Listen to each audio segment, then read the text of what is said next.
And I will make sure my mic is unmuted in stream. Huh. So to recap, since I was muted, hello, Chicago by night. Gonna give some background information before we start. The murder capital of the country, an ignominious appellation that has stained the reputation of this laudable and vivacious city for decades. Local politicians, in their efforts to assuage the nation's concerned conscience, as well as to assert the city's own rectitude, have attempted to divert the culpability to Indiana's contumacy regarding gun laws. This polemical propaganda was neither nugatory nor solely related to the contiguity between the two locations. The city has sued various stores in Indianapolis and variegated cities in Indiana in the past a myriad of times, accusing the stores and intimating that the state itself is supplying weapons to the city's gangs. One such lawsuit is underway right now and was commenced in April 2021, Chicago v. Marley's Magazine. Whether it's just another aspersion given legal form to save face is a matter that only time will tell. The murder capital of the country, an onerous iniquity the city has tried to expiate for decades. Many people, in fact, were starting to lose hope in the city, until this past year came. 2020 was grim for most people. A novel and highly infectious virus known as COVID-19 spread throughout the world like the plague. Governments had to enact seemingly draconian restrictions for public safety. The year-long quarantines metamorphosed home into solitary confinement, and the resulting psychological duress vitiated all but the populace's most deleterious concerns. An unexpected and rather fortuitous benefit of the lockdowns, however, was the dramatic reduction in gun crimes, particularly homicides. Even the gangs ceased their covert activities, for there's one notion that criminals, good criminals, understand more than the plebeians. Avoid unnecessary risks. And the timing couldn't have been any more auspicious. After a shootout in Grant Park attributed to inter-gang violence in 2019, the various gangs of the city started surreptitiously assailing each other with alacrity, and the eerie silence leading up to the lockdowns portended an awful, imminent clash. The city hopes that time and the stress of isolation has alleviated the gang's tempers. People weren't the only ones to suffer in the advent of COVID-19, though. Kindred, the ubiquitous monsters puppeteering the city's inner workings for their own amusement and personal machinations, suffered the enervation of isolation and stagnation as well. Previously prime hunting grounds were reduced to paupers' wastelands. Even Kindred bars had to admit unsavory clientele, like the occasional bamboozled right-winger who believed COVID-19 was a Democrat hoax, or the stubborn Democrat who claimed that the virus was just an over-dramatized flu. The nights weren't so glamorous anymore. And blood, that sacrosanct substance that Kindred covet, became a highly prized commodity. But this outbreak wasn't the first disaster the city faced. From deadly fires that burned 3 square miles of the city and killed hundreds, to gang wars, to incessant political corruption, abrupt change is a vicissitude of life for the locals. Beneath all the tragedies and unsavory appearances, though, lies a city of survivors and dreamers. Welcome to Chicago. Let's tell a vampire story. And here's our intro vid.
And there we have it. Did anyone happen to watch that? I liked did. That it. was super Yeah, epic. I actually like that. My internet was lagging and I tuned in just as it ended. Oh no! I'll have to. I don't think Discord's big enough to hold it, but maybe I'll put it up on YouTube, like just the intro vid for everybody.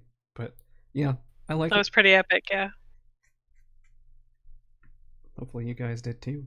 But with the background setting over the way done with, let's begin. And to start off, Charlotte, could you describe your university provided apartment for us? What's it like in there? Very modern, sparse, straight lines, angular. Doesn't seem very comfortable and probably too clean than it should be. And lots of white everywhere. But really fluffy carpet. No hardwood floors. Interesting. So, as you awaken for the night, you have just finished preparing yourself for whatever this evening may hold. Picking out your clothes, doing whatever it is that Charlotte does to prepare herself. And it's at this time that your phone buzzes. I'll pick it up. As you look at your phone, the notification was to alert you of a new text message, and it hails from the Regent, although his name is most likely coded in some way in your phone. The text is simple. It says, Channel 3, watch. I put the phone down, walk over to the coffee table, pick up a remote, and turn on the TV. Tuned in just in time, as it seems that a reporter with the local news station appears to be standing in a parking lot near an apartment complex. Her puffy yellow coat and umbrella obscure her figure, but her face is visible. Her egg-shaped face, brown eyes, and straight brunette hair are all you need to recognize her. And the reporter begins, Police have been called to the site of the University of Chicago's graduate student apartments tonight. The police aren't releasing any details to the public yet, but judging by the number of police cars here, the camera pans away from the reporter and shows a half-dozen squad cars and 2 ambulances in the parking lot. The issue must be serious. We reached out to the Dean of the University, as well as the Dean of Student Services, but we have yet to receive a comment. This has been Amanda Wagner with Channel 3 News. Back to you in the studio. It's at this point that your phone buzzes again. I'll walk back over to the counter and pick it up. It's the same answer, or the same number. And it says, Answers. 1 hour. You'll need help. Now, Kindred texts are usually cryptic and terse by necessity, but you can't help but feel that the normally unperturbable and affable Regent is sending texts with some asperity tonight. I can imagine. Okay, so did she keep in touch with, I guess Mike? She didn't really know Ryder. She didn't ever get Ryder's contact info, but I would say that being, a squishy nerd, she could use some muscle every now and then, so probably kept in touch with Mike. Okay, I'm gonna text Mike and say, you up?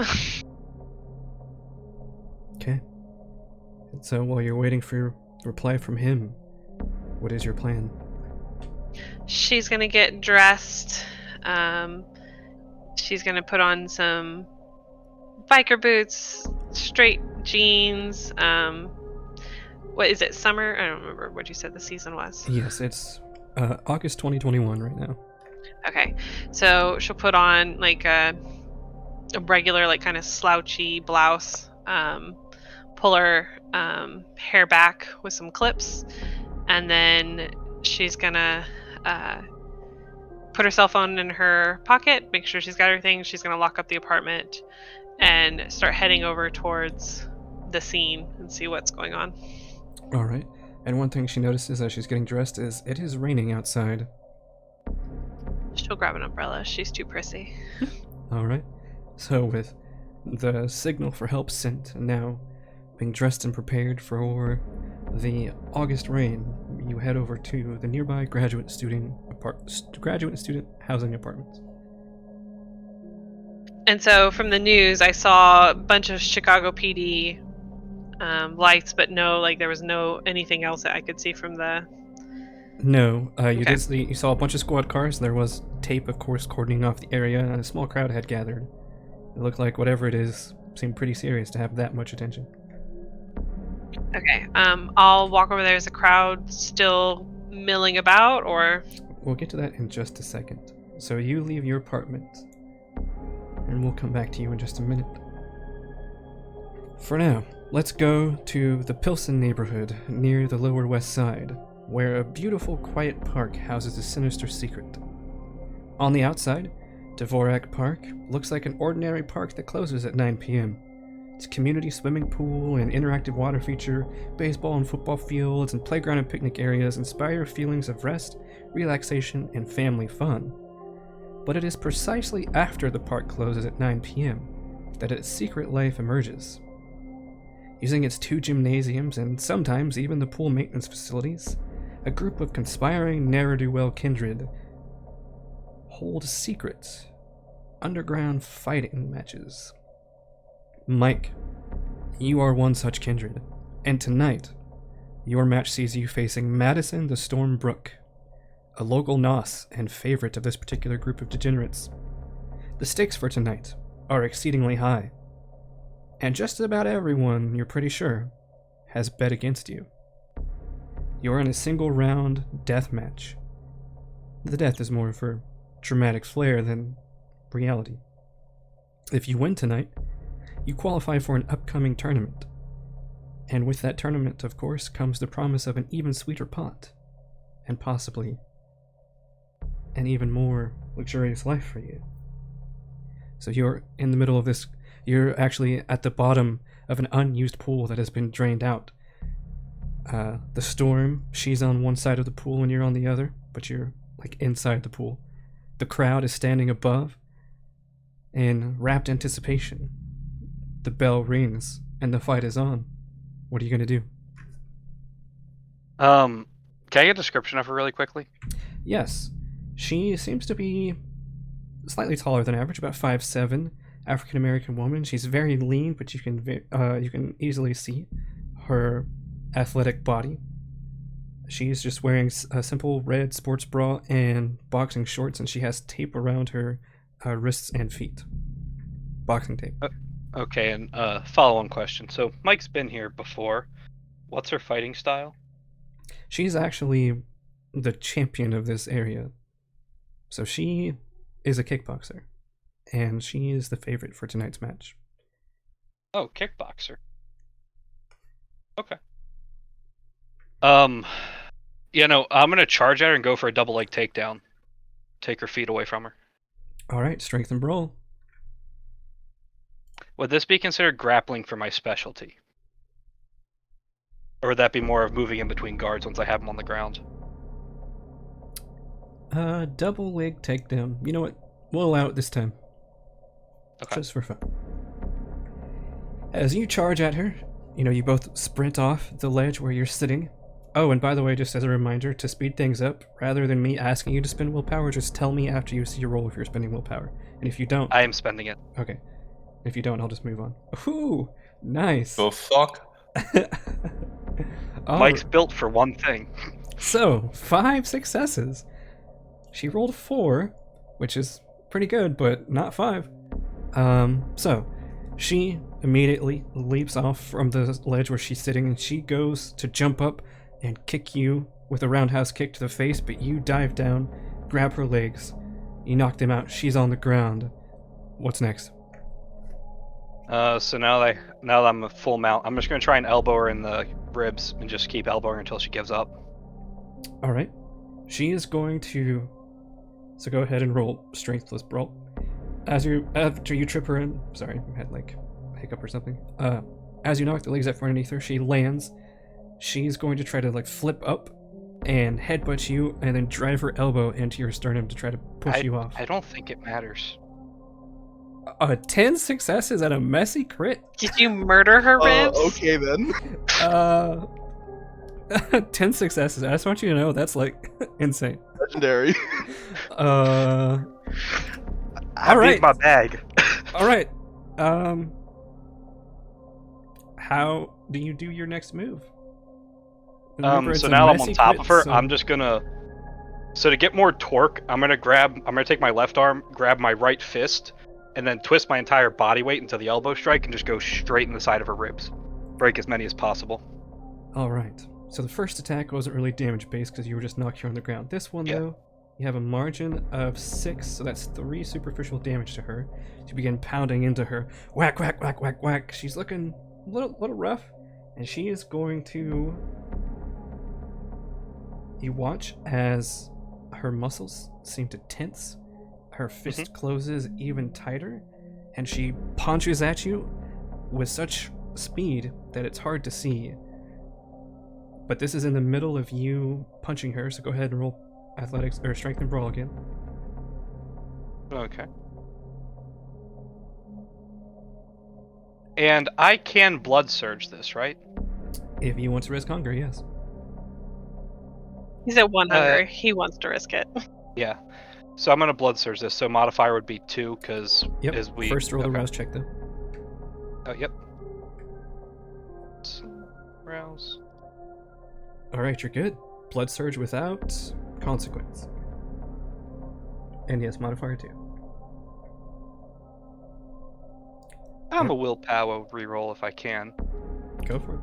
You can decide as soon as you see the roll. Max dice is 3, right? 3 black dice, yes. Wow. So that is 7 successes and another crit. All right. So this was a remarkable upset. Somehow you managed to come out of the gate swinging hard, and who knows what it is.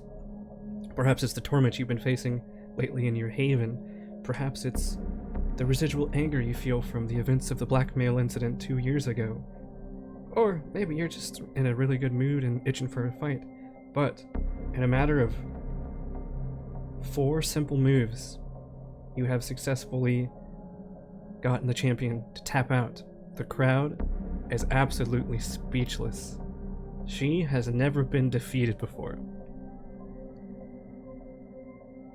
And as you stand there, and all the kindred above just stare at you listlessly, another Nos, his decrepit, almost bat-like face, he comes up to you holding a big black duffel bag. He just drops it at your feet and says, "Well, I guess these are yours now. Good job, kid." Thank you, I appreciate it. And I pick up the bag, and I just do the raising the hand, like, yeah, it's me. Showboating a little bit. Yeah, no one seemed to recover yet, as they still can't believe the odds were like 100 to 1 against you. So they all stand and stare for a minute. You have your moment of glory, and the storm picks her battered self up, spits some blood on the pool for dramatic effect. As you know, kindred don't really bleed unless they want to, or unless something stabbed them and caused blood to leak out of them.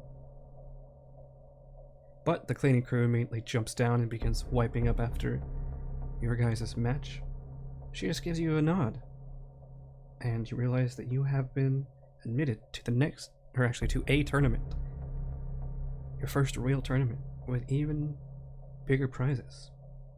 And as that Nos who gave you the bag walks away, he says, "Enjoy your 50 big ones, kid."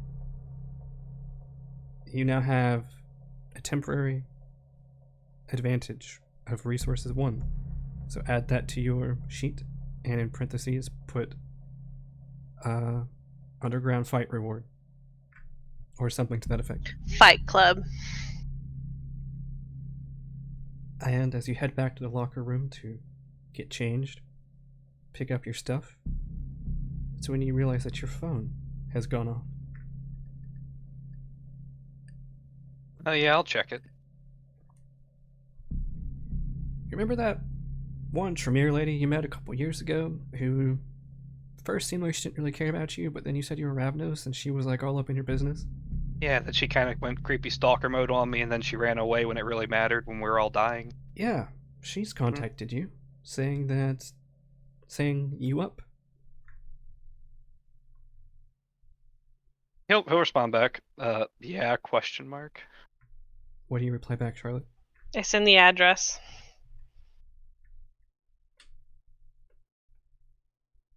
I respond back on my way. Okay. So, Mike, you are about a 15-minute car drive, or about a 40-ish minute bus ride away from University of Chicago. Can I afford an Uber? You definitely can. You just won 50 big ones. A few nights of Uber won't make it in. Okay. I'll splurge and treat myself on an Uber. All right. And make sure you add that to your character sheet. I think I added it in the right spot. Cool. Is Kyler back? He kind of left at a bad time.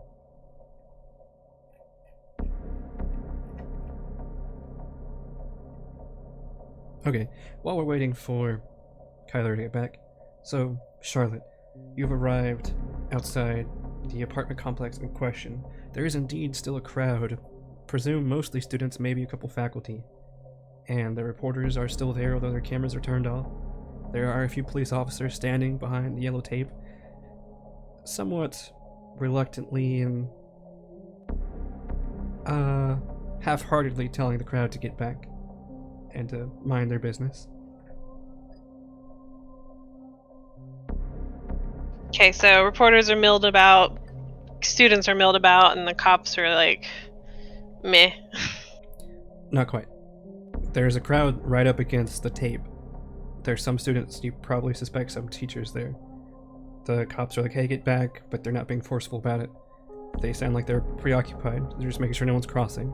And the reporters are kind of in the background, still doing their thing. Do I recognize anyone in the crowd? Anyone in the crowd?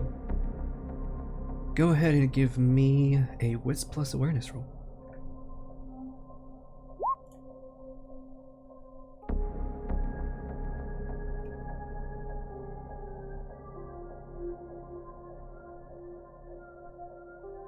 Three successes. 3 successes. There are some faculty members there that you recognize. As far as whether they're going to be useful or not, they're probably more here like you, just out of curiosity and concern.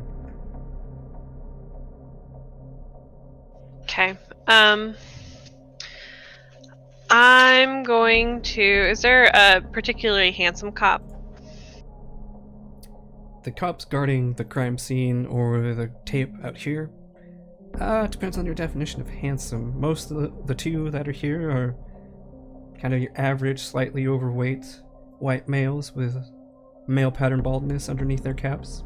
They're beat So cops. that's a no, probably. Okay. Well, I will try to walk up to one of the cops. Sure, you walk up, the cop just says, hey miss, please don't get closer to the tape. This is an active crime scene. Can I turn on awe? Sure. What do you say to him? Yes, okay, 3. I just like, oh, officer, wow, my voice just messed that up. Officer, what seems to be the problem? Crime scene, miss. Afraid I'm gonna have to ask you to step back. So awe doesn't have an effect on him? It will. You just have to say something to him he's willing to respond to. He does look very...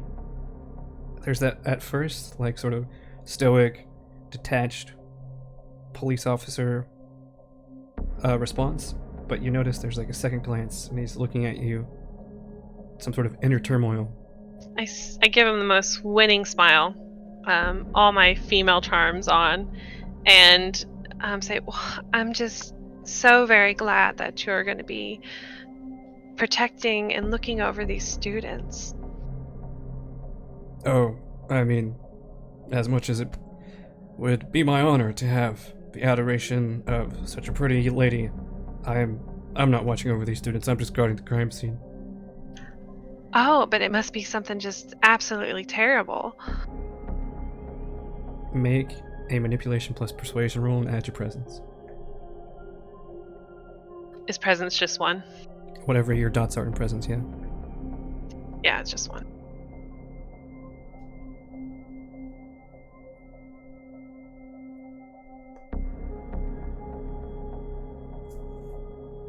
Three more successes. 3 successes. Easy enough. You only need 1. He says,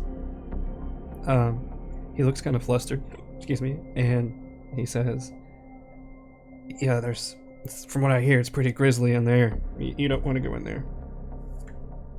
Oh no. I'm assuming it's a poor student. He looks and he's like, well, yeah, from what I understand, this is student housing. Well, I just saw some faculty around here, so you never know.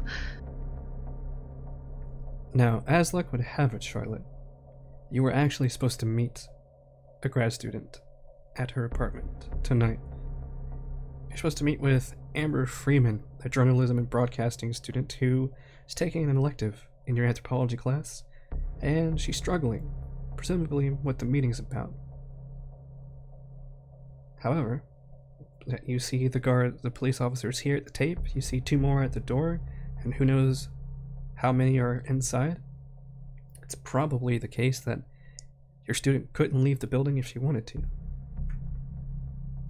Okay.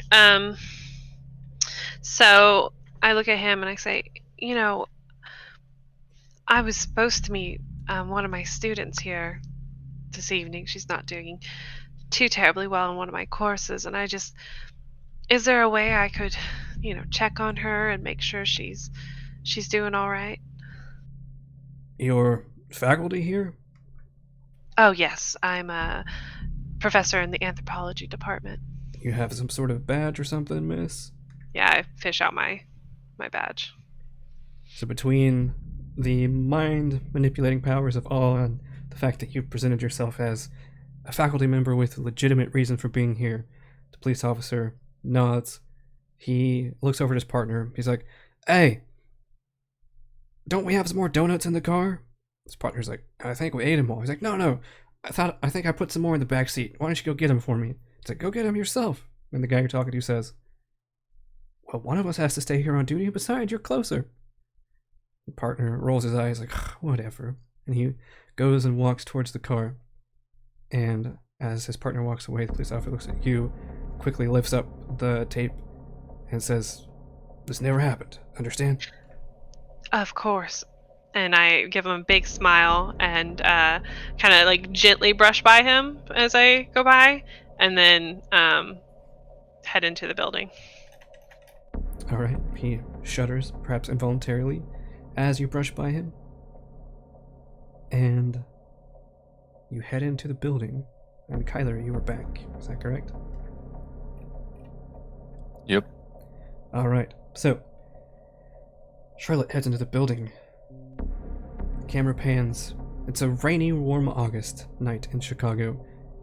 And Ryder, were your body still functioning and attempting to maintain homeostasis, this sprinting you're doing would really drench your clothes in sweat. If it weren't for the downpour you're trudging through, that is. Currently, you're pursuing a pair of suspected robbers down on St. Plymouth Court.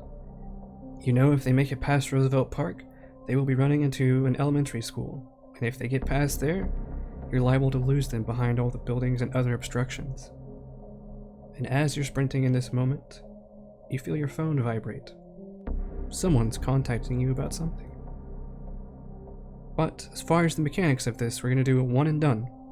What that means is you get one chance to capture these guys, whatever plan you can come up with. You cannot spend willpower and you cannot blood surge though. So, you're chasing these guys, it's rainy and hot outside. You don't have long before you lose them. What's your plan?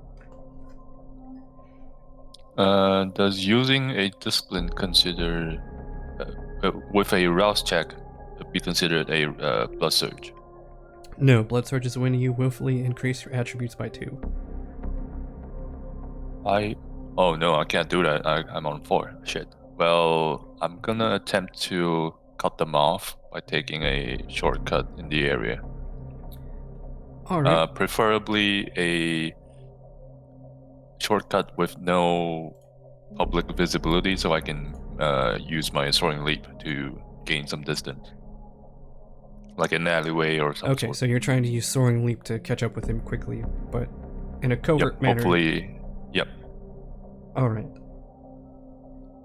As far as alleyways, I mean, it's a pretty congested neighborhood here. There's not really too many winding alleyways, but as far as to simply run around a corner and then leap your way through, go ahead and give me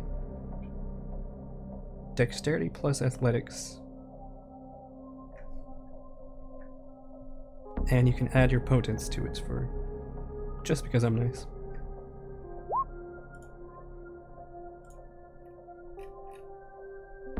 Two successes. Alright, so you try to quickly find an alleyway to go through, somewhat unfamiliar territory for you. By the time you circle around leaping through, you realize that they're much further than you had expected them to get. You try to dart down another alleyway to catch up to them and leap pretty much in their blind spots, but they hop over a fence into an elementary school. They disappear in the playground. Unfortunately, they manage to get away. It's at this point that your phone vibrates again. I do a placebo sigh and check my phone. You have two messages from two different people. Of course, you have a very bizarre to mortals filing system for your contacts. One is from a person you'd really rather not receive a message from. It's from him, that guy. You can hear his sardonic, condescending voice even over the text. His message reads, "Got something you should see. Meet at the usual. I'll be there all night." Do I know who this is? Yes. It's the person that you're not too fond of. The person responsible for you. For my boss, or? In other words, it's your sire. Oh, fuck. We're still in contact? Okay. Yeah, he's not gonna let you Well, go. reluctantly, before that, I use one of my burner phones and email a anonymous description of the suspects that I chased to the local precinct. Okay. Then you have a second unread message. I read that too before I reply to my sire. Okay. It's from an old acquaintance you were forced to make during your blackmailing incident in 2019. So, Mike, when you received that text from Charlotte, it seemed like it was going to be a big deal. What do you send to Ryder? I'm just gonna send him. Can you meet?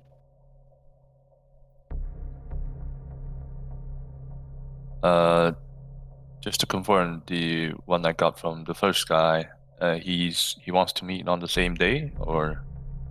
Yes, he said he'll be there all night, though. In other words, it's not urgent to see him before sun rises. Quick question. My writer's relationship with him, has he been trying to, get him on the brouhaha ways and, riots and protests and shit? Oh, definitely. Then he probably would. Actually, would Ryder know it's very bad if he just ignores the message, or would it be just a... Oh, shit. He's tried to ignore his sire before, and he didn't like the way that ended up.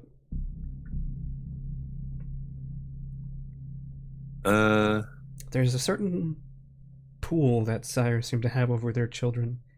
One that's very difficult to resist, even at the best of times. To be clear, you're not feeling any compulsions to go there right now. You just know, from a social and survival perspective, if you don't go there tonight, that could be bad. I will reply to Mike and say, "We'll try, might not make it, have to meet."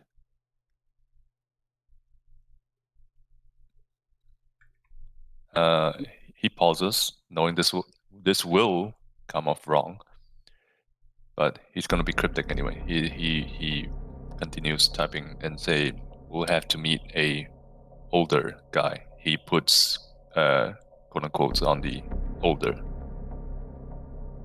Okay, so Mike, you receive this text, and you know that usually Charlotte doesn't contact you, especially like this, unless it's something fairly serious.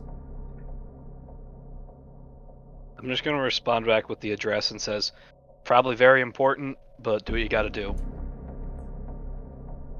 I text back a thumbs up, All right. and then I just let my siren know that I'll meet. All right. The reply comes back. No rush. See me before sunup. On my way. Text comes back. Think you need to stew on this one a little bit. Go occupy your time.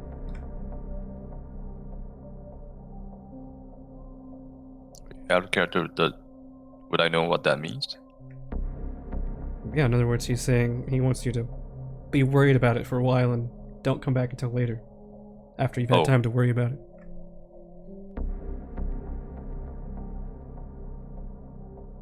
Well, I'll go anyway.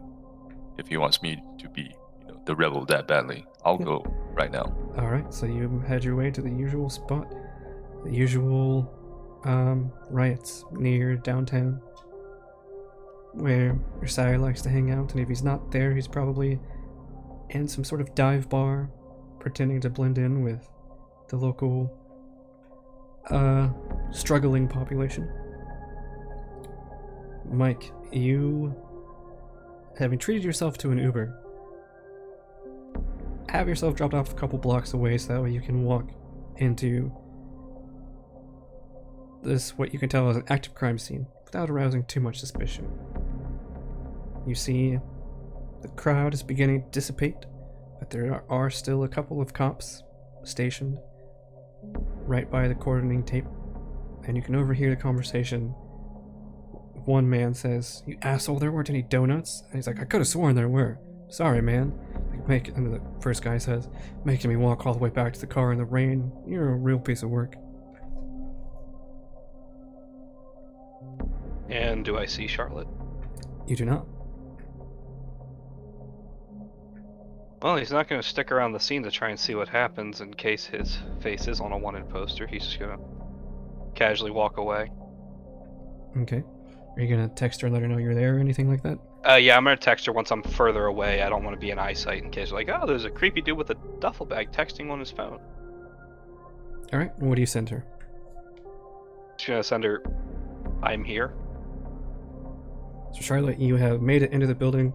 You're walking up the flights of stairs at this point to make it to the 3rd floor where your student is when you get his text message.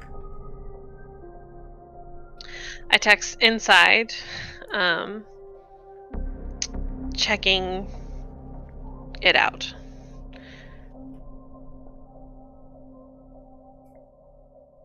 I'm going to text back. Let me know what you find out. Think it's bad. Do I need to be there? Unsure? Question mark? Let you know. Okay. Just for my Is there own any, like, edification, Mike does have obfuscate, is that correct? Yeah, I can shadow walk. I can walk through the darkness if I need to. That's why I'm asking if she wants me there now or not. Okay.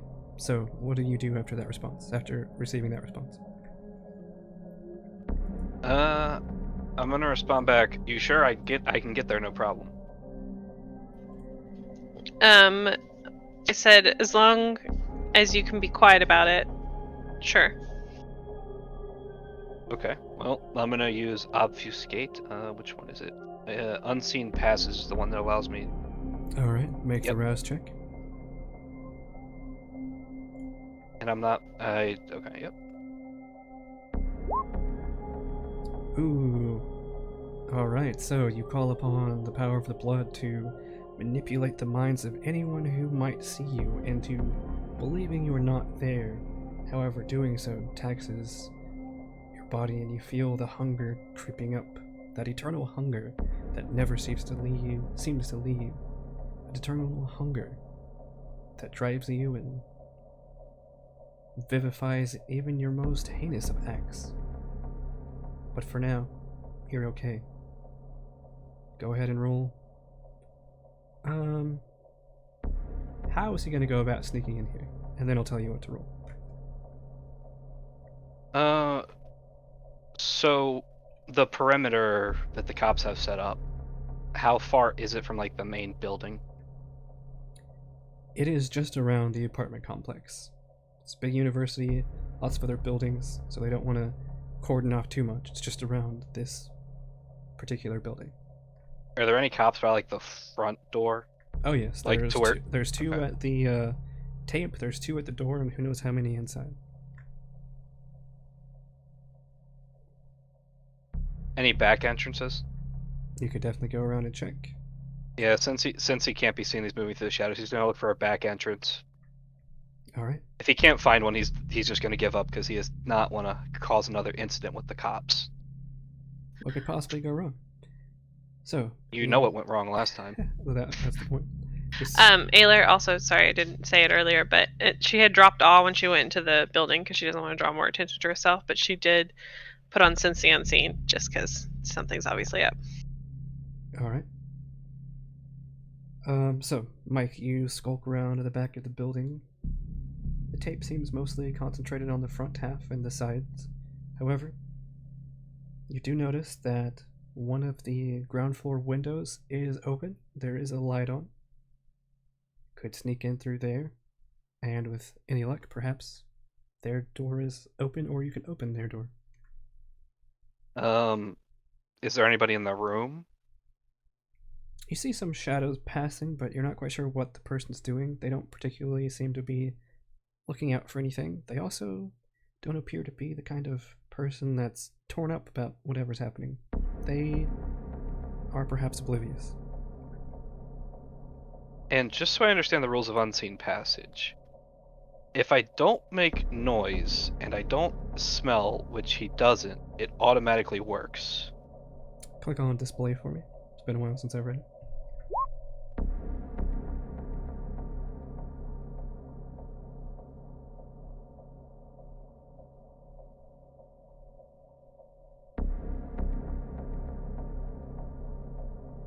Yes.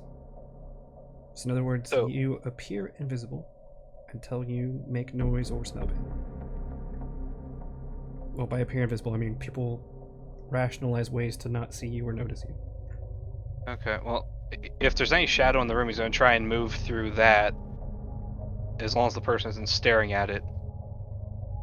He's only seen the shadow of the person. He hasn't actually seen the person inside. So, Can he judge where they're standing from the shadow? yeah, they're standing across the room. Maybe they're standing up watching TV, maybe they're cleaning, who knows.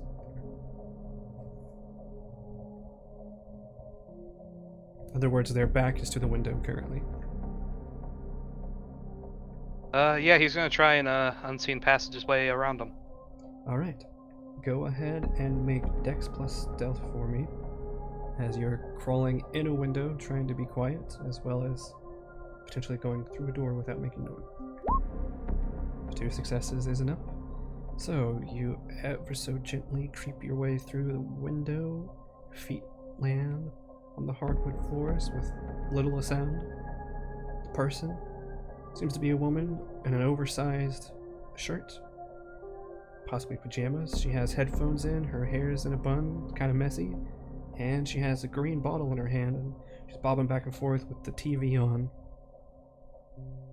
She seems completely tuned out to the world. Yeah, sticking to the shadows, he's just going to go to the door, open it, and leave, and assuming she won't be able to hear him because she has headphones in. Alright, And does this green bottle look alcoholic it does. in nature? Okay, yeah, he thinks he's fine, but he's still going to be careful. Alright, so he creeps through the apartment, opens up the wooden door with the shiny metal handle, and closes it. Now there's the issue of where do you go from here?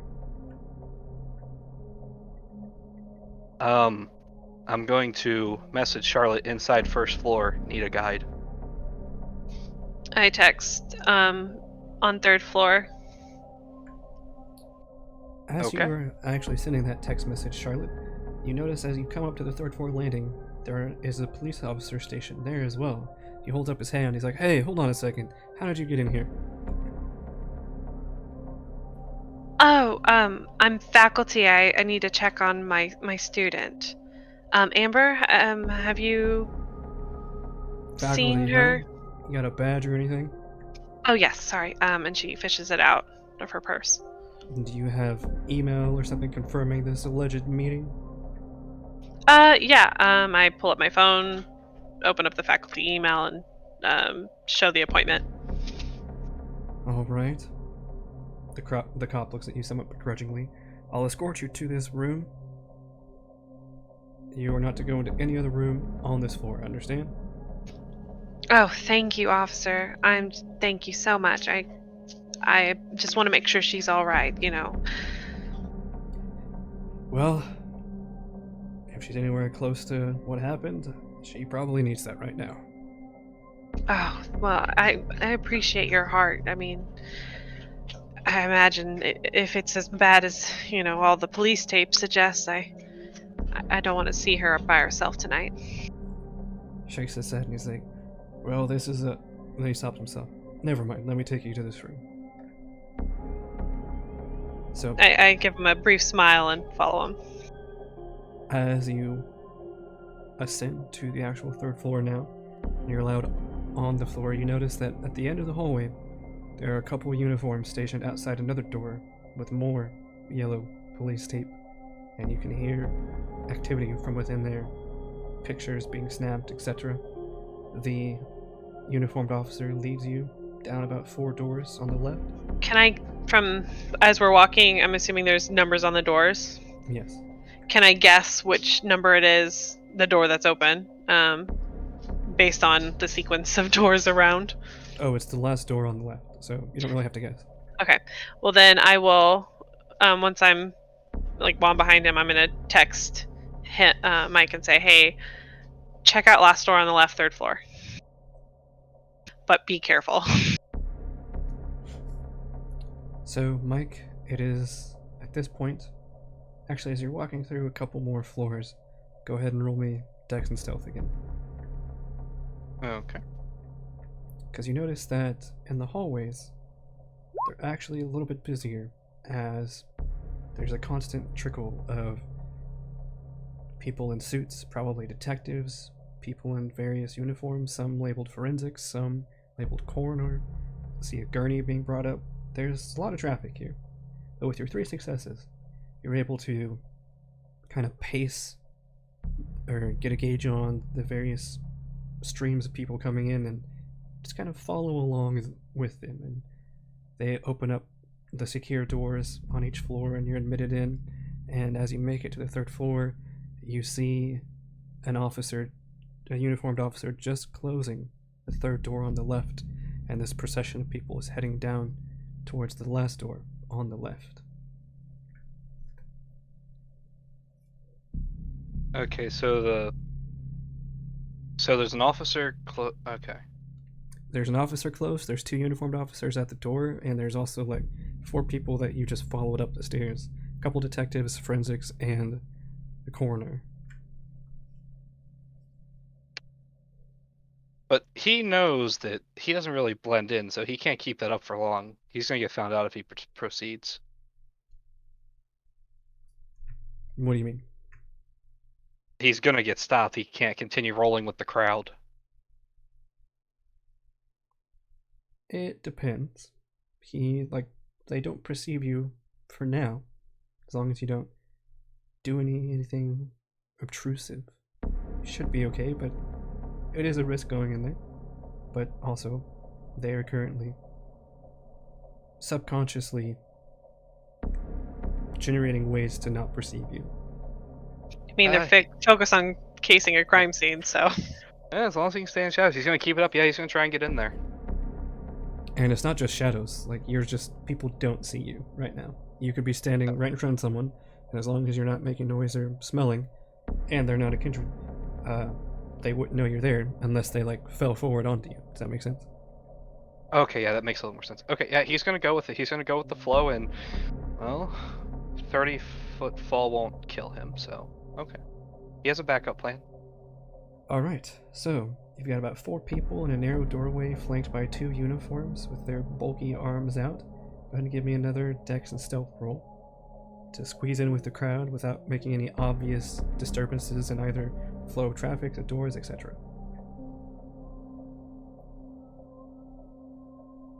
3. You Oh got wait, th- you got never mind, 3 didn't now? roll. Submit. Okay. Oh no, better. Oh, you clicked the reroll button, not the willpower reroll. Oops, sorry. So just type in 1 dice.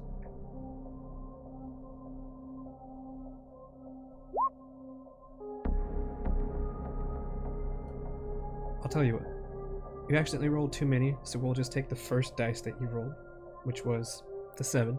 So what does that bring you up to success-wise? That would bring me to 2 2. successes? Alright. That is enough. You just narrowly avoid clipping the uniformed officer's elbow as you have to kind of dance around the gurney and the corner to squeeze in the door before it shuts. And for a second, there's that brief bit of panic as you're like, oh no, did I just touch him? You kind of squeeze against the wall reflexively. But there's no change in anybody's behavior. You believe you're safe, or as safe as a trespasser can be in a crime scene. Yeah. Well, avoiding everybody and not touching anyone. What does he see now that he's in there? We'll come back to you in just a moment. So, Charlotte, you were let into Amber Freeman's apartment. Like most of the graduate student apartments here, it's actually really nice. Incredibly modern with hardwood floors, either granite countertops or a type of countertop that's made to dissemble granite. Stainless steel appliances. It's just very top-notch and modern design. And what you immediately see upon being admitted to her abode is that she is a small-framed, freckled girl who wears her blonde hair in long braids. She's sporting eco-friendly pajamas, or at least you assume so, since she's always going on about that in class. Oh, seems to be very environmentally conscious.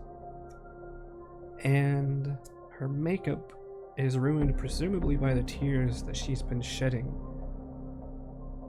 And you assume that because her puffy red eyes, as well as the plethora of tissues near her couch, suggest as much. She seems like she's on the verge of just absolutely breaking down as you walk in. She steels herself trying to keep it together and says, thank you, doctor. Can I... do you want water? Beer or anything? Oh no, I was just here to check on you. I saw all the police presence outside, and I knew we were supposed to meet tonight for studying. I just want to make sure you're okay. Yeah, can we postpone the talk about my bad grades for another night? Yes, definitely. I mean, are you okay? What happened? No, I'm not okay. What happened over there was just a few doors down from me. Did you hear anything, or anything unusual happen? I mean, I was just going about my business, studying.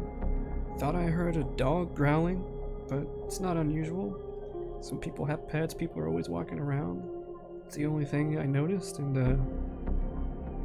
next thing I know, there's a bunch of people storming up here and they're telling me to stay in my room and not come out. So you heard just no screaming or anything, just a dog growling and then police presence? It's a few doors down. I might have heard a loud noise. It just kind of blurs together. Oh, you poor dear. I'm gonna go over to her kitchen and open cabinets until I find a glass and fill it up with water and bring it over to her. Yep. You hand it to her, and she's like, "Oh, I I should be the one getting you something to drink. No, this is the scary thing. You just sit down here on the couch. Just we can talk it out, whatever you need to do. Do you know the person?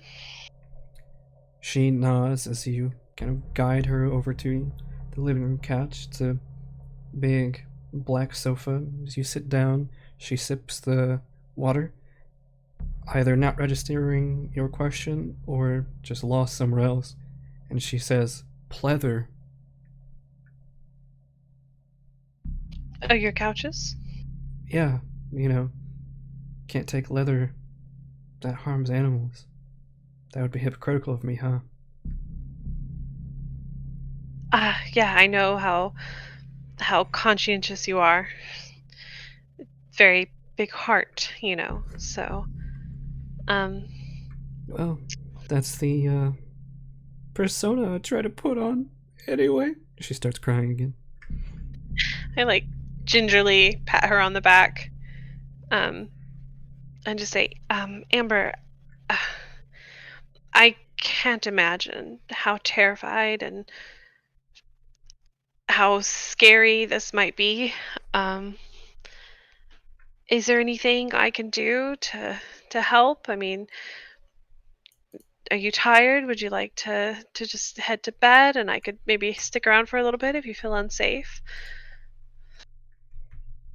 I don't really know. I don't think I'm gonna be sleeping tonight. After all, if those girls got murdered, who's to say we're not next? Did you know them very well or just in passing? I mean, we were floor mates. Know them about as well as you know anyone that you know in passing. They were both grad students like me, though. All three of them, actually. Are they first years, second years? Liz and Eve, I think they're both sophomores, maybe juniors. Like me. Unless they're juniors, then they're a grade above me.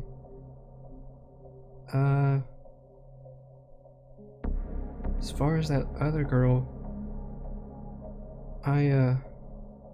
she,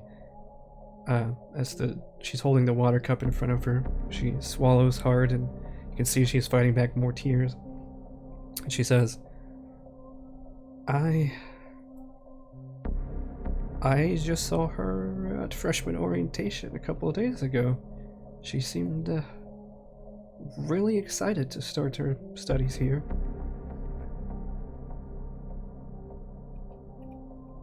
Just poor girls. Were they into partying or, crazy things or just your typical grad student? What do you mean by that? Well, I remember when I was a grad student, I explored and did crazy things, and some people do, some people don't. So, you're saying that if they like to party, then that's what got them killed? Well, most of the time when murders happen, it's people we know, right? And that's what all the crime series say. Great. As if I wasn't suspicious of every guy who smiled at me already. You should never trust any man. With the intensity that you say that with, kind of catches her off guard as she looks at you and sips her water almost reflexively, and then she just nods. A few moments of silence pass, and she's like, Right. You are a totally sweet girl, and I can tell you really want to do well, and I know you love your major, and I'm sure the police have it all in hand and will figure out what happened. And things will be okay. With all the police here, I'm sure it's safer now than it ever has been. Yeah. Yeah, you're probably right.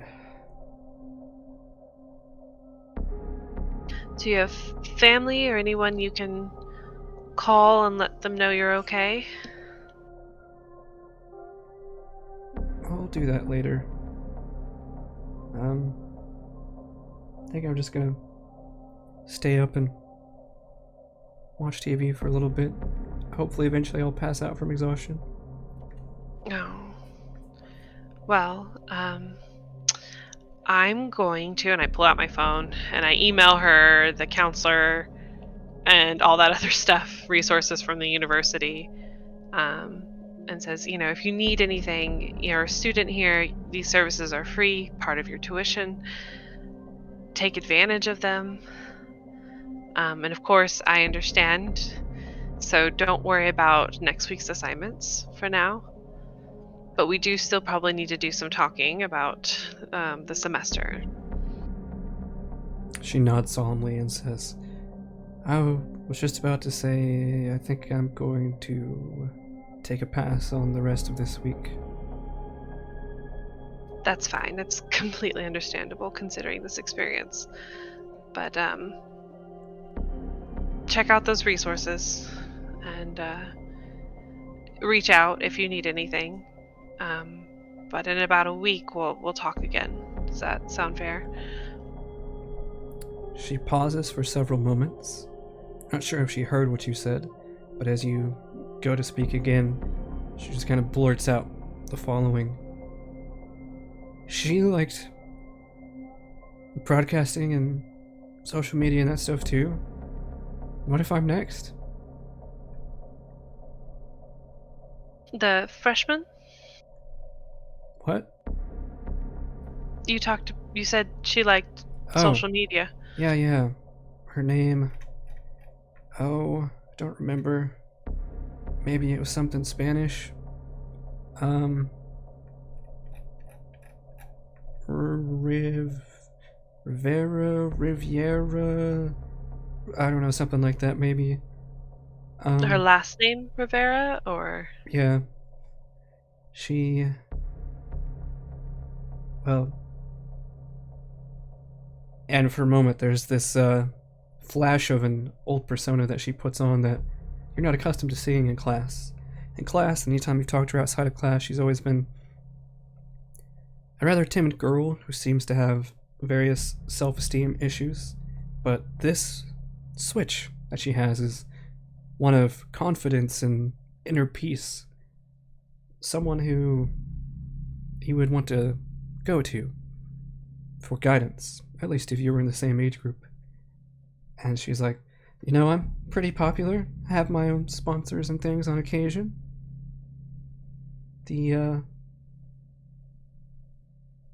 If someone like her, who hadn't really started, but was going to, face that fate. And then she just taps the cup and falls into silence. Sponsors? Why does any of it matter now?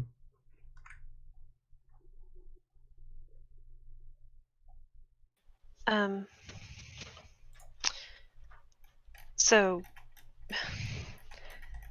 you mean you would kind of take her under your wing? Or would have? What? No, I mean, I'm a bit of an internet celebrity myself, and she was a newbie just getting started in the trade. And if she ended up like that, then I'm someone on the same floor who has roughly similar interests and is a bigger deal. Maybe I'm next. So you think because she was an influencer or trying to be one? I don't know. Why does anyone get killed? Sometimes, and at least in Chicago, it could just be a random act of violence, but I agree, it seems awful, and I'm sure, like I said, the cops will track down the killer and get it, bring to justice whoever did this horrible thing. I hope so. Thanks for still coming. Yeah, I wanted to make sure you're okay. And I give her a grin, and I kind of grab her knee and squeeze it real quick, just like a comforting gesture. And then I get up, I straighten kind of my blouse, and I look at her and I say, well, you take it easy this next week. Please check out those resources. This is a very scary ordeal, and it helps sometimes to seek some help about it.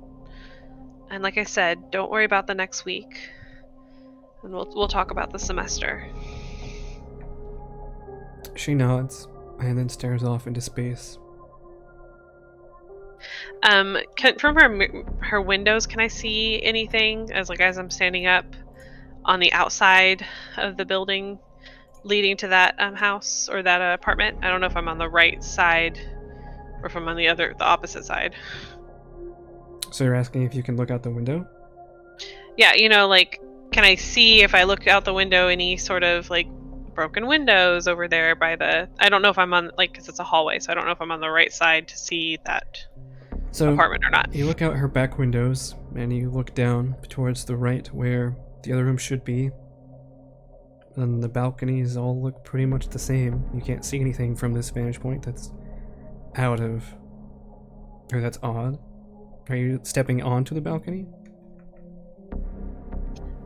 Yeah, I'll just open it up real quick and say, I just want to see if it's still raining because I think I left my umbrella downstairs. And I step back out. Okay. Yeah, as you look across, all of the balconies are pretty much the same. The metal railing with the wood flooring and the university furnished chair and small table. Some people have various rugs and other decorations out, but you don't see any obvious signs of violence from that direction.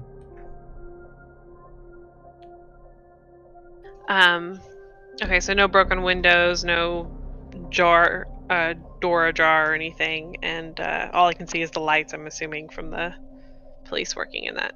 Yep, there are a plethora of shadows moving back and forth from that last apartment.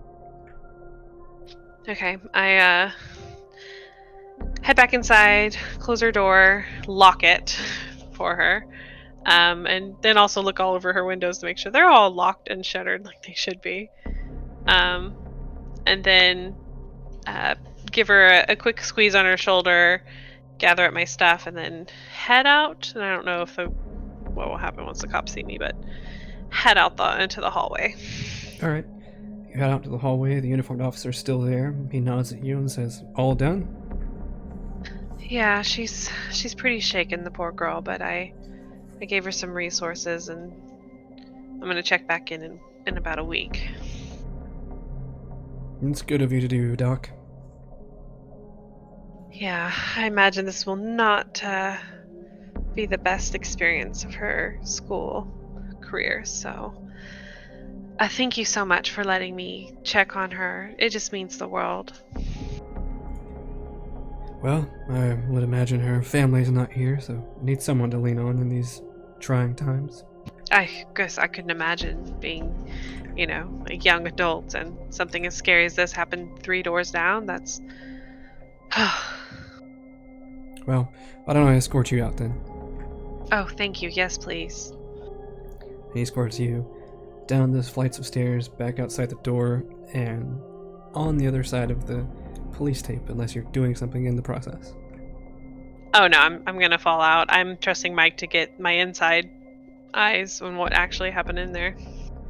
Alright, so Mike, you are inside the apartment. Luckily, there's a couple of detectives who just arrived, so all you really have to do is listen to them talk to each other. One says, "Yeah, I noticed that door wasn't picked, so no one forced an entry there. Maybe she knew the attacker. Maybe the door was already open, maybe he followed her in. Hard to say, but the door wasn't forced open at least." And you can see it's a rather gruesome sight, even for Kindred. This is Kindred such as yourself, this is particularly brutal. You see that the first woman is just splayed out, just past where the door would have hit her feet. She has her back arched and her head pretty firmly tilted at an angle, as if she were looking back at something when she died, or she were trying to like squirm away and stop something from happening, and the movement of her head and arching her back was all she could muster in resistance. Most astonishing, however, are two particular details on her body. There appeared to be claw marks across her shins and forearms.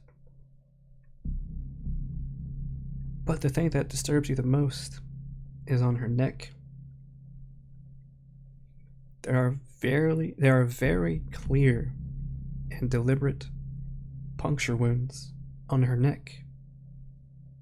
And the coroner, after examining for about 20 minutes or so, says, "Well, this is definitely weird." The detectives look on in anticipation and confusion. At first, whenever I looked at those puncture wounds on their necks, I thought maybe they got bitten by a snake or something. But, these poor girls were exsanguinated. The detectives scribble in their notebooks. And you look at the second woman, who is behind the couch. Or, sorry, she's in front of the couch. But from your perspective, she's behind it. The back of the couch is facing you. It seems like she was cooking some pasta whenever she happened upon this incident. The detectives point out the pot lid on the ground next to her body and the oven mitt on her hand. One of the uniformed cops comes out of the kitchen and says that they had to turn off the stove. There's boiling pot of water and noodles, and there was also garlic bread in the oven. Looks like they were preparing for pretty decent meal, pasta and garlic bread. And the uniformed cop says, "Well, it definitely wasn't a suicide, right? Because they were about ready to make dinner." The detectives look at him and they're like, "Yeah, apart from the exsanguination, something you just casually do to yourself." The uniform officer hangs his head in shame and just leaves the premises. The second girl doesn't really have any defensive wounds. It seems like her death was quick and violent, as the cops who breathe, and you don't, so you weren't even aware there was a pungent odor in the air. They are covering their faces with napkins and cloths. As they say, "Oh God, poor girl's got her guts all over the floor. It smells terrible in here. The property owner's gonna have a tough time getting this smell out."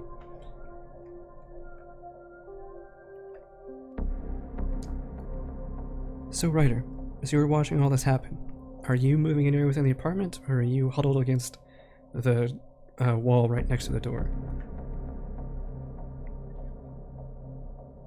Wait, I thought that went. I'm sorry, I meant Mike.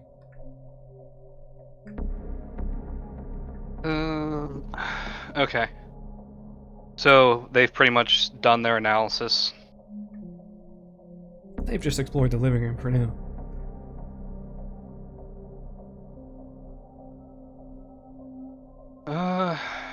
So the uniformed officers outside are like right next to the door? Mm-hmm. They're on either side of it. The third guy just left. Who knows where he went? Okay. So he can't leave until someone else opens the door. So I guess he's just avoiding everyone until he has a chance to walk out again. Okay. So you stay there for a little bit longer. You notice that the cops, as they're continuing their sweep, they go down the hallway at the back right of the unit. They open a couple of doors. You hear them quickly leave those doors. But then a third door is open, and you hear the detective say, "Oh God." It's like, "Hey, take a look at this."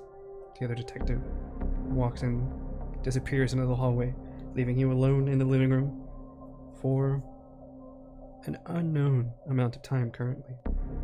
Are you staying or are you moving?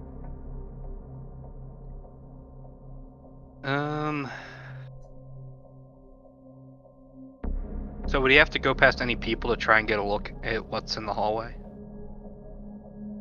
If he tried to go in there right now, yes, but if you waited for him to walk in, he could try to sneak in. There, I mean, it's not like... He'll wait a little bit longer. He might go on his own. Yeah, he's just gonna stay put. Alright. He feels like he's pressing his luck right now. Go ahead and give me a dex and stealth roll. Actually, no. Give me stamina and stealth, as you are remaining motionless for the hour or so that these cops are investigating this crime scene. Come on, Mike, you can do this.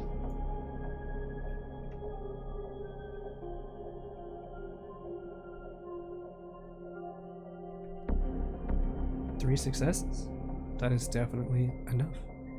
So, sometimes you have to shuffle your way across the wooden floor as people get close to you or people are coming at various angles, but eventually the detectives all leave. They bag up the bodies, put them on the coroner's gurney, they head out. You hear them outside the door and telling the uniformed officers to call in the next shift and not let anyone come in here without police escort. But you are left alone inside the apartment. Okay, well, he's gonna make his way to that room where they said you should come see this. Alright, so you take the hallway at the back right of the room, and you notice that there are 3 doors. All of them have been opened. You look into the first 2, and those are just ordinary bedrooms. It doesn't look like the cops came in here at all. The 3rd bedroom, however, you can see by the fact that there's some stuff on the floor before you even approach that something happened in here. And as you open the door, you realize that there are clear signs of a struggle. The bed's messy, like someone was rolling around on it. Most likely not in a fun way. There's various decorations that have been knocked off the dresser, and most importantly, there's a gruesome splay of blood painting a large swath across the right wall. Like, from the ground halfway up the wall is just soaked with blood.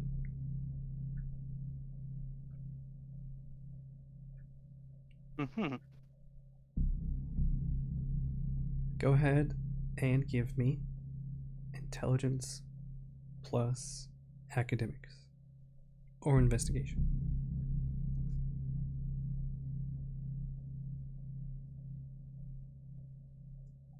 And let me know what you roll. Yeah, I got a 0 successes. Not really that smart. Gonna spend willpower to reroll that 1. I've already used a lot. I don't want to use any more right now. Fair enough. Alright, so you, looking at this mess, the most you can glean from it is that there was a struggle here. Things have been knocked off the shelves. There's a big splash of blood across the wall. There was definitely a fight of some kind in here. However, actually, that's all for now. So, what's next?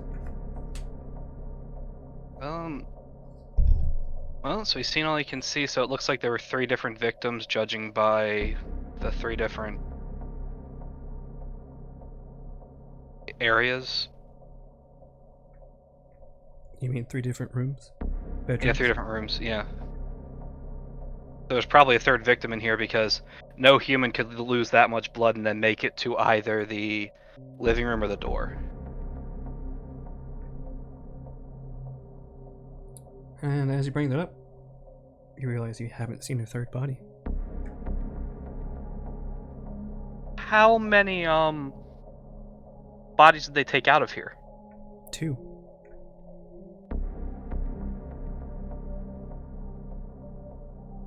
Okay. And this apartment reeks with the delicious blood that has been so hard to come by for the past year due to the pandemic. However, you're mostly satiated for now, and although the sweet aroma gives you the desire to indulge, especially after having to ration yourself so much for the past year, you are in control. Oh, good.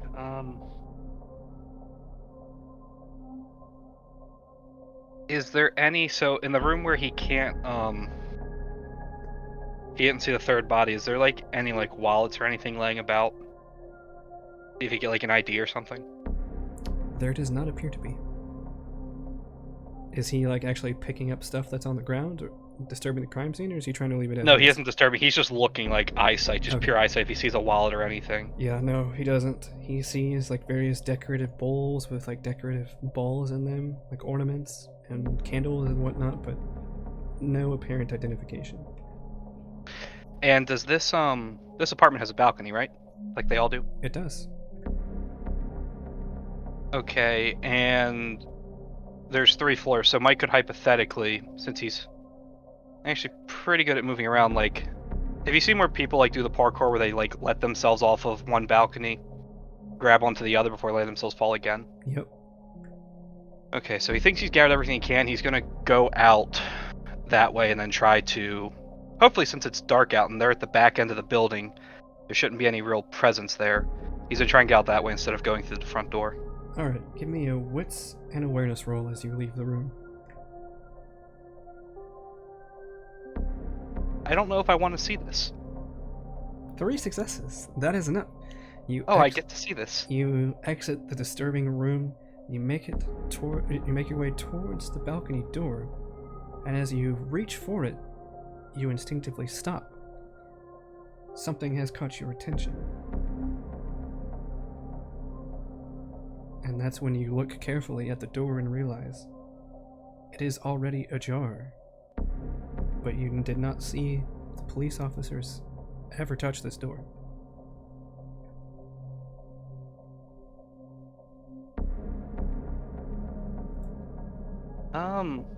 This is a sliding glass door, by the way. And it's already ajar. Well, he's gonna put the duffel bag on his back and then try to grab like a cloth or something to open the door, and he's ready to fight if there's something out there. Okay. He also notices, as he pushes the door back carefully, that there's something red and trapped in the door track. What is it? Does he dig it out of the door track? He will, as long as he makes sure he isn't about to get jumped if he rounds this door. So he's gonna check first, then try to dig it out.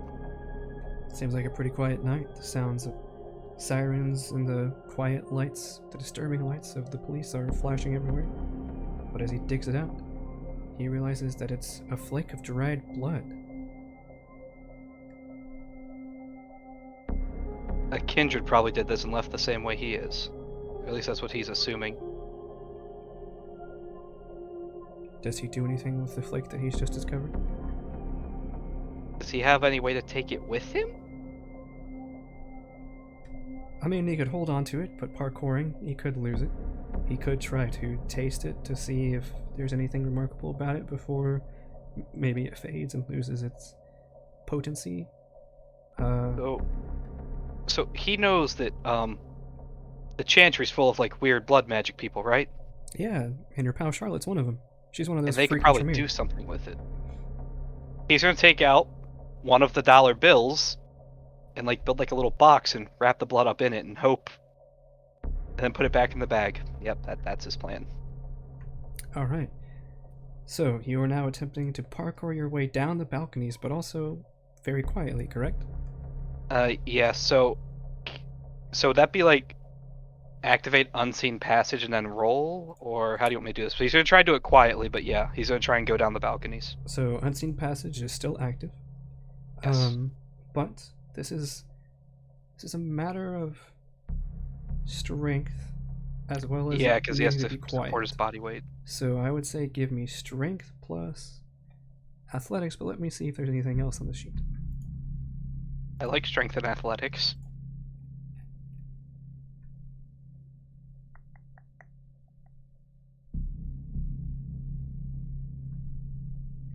Yeah, I would say strength and athletics or strength and larceny.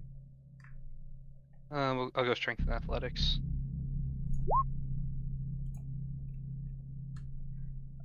So remember how I said you can use willpower to reroll messy crits if you don't think it's a good time to freak out?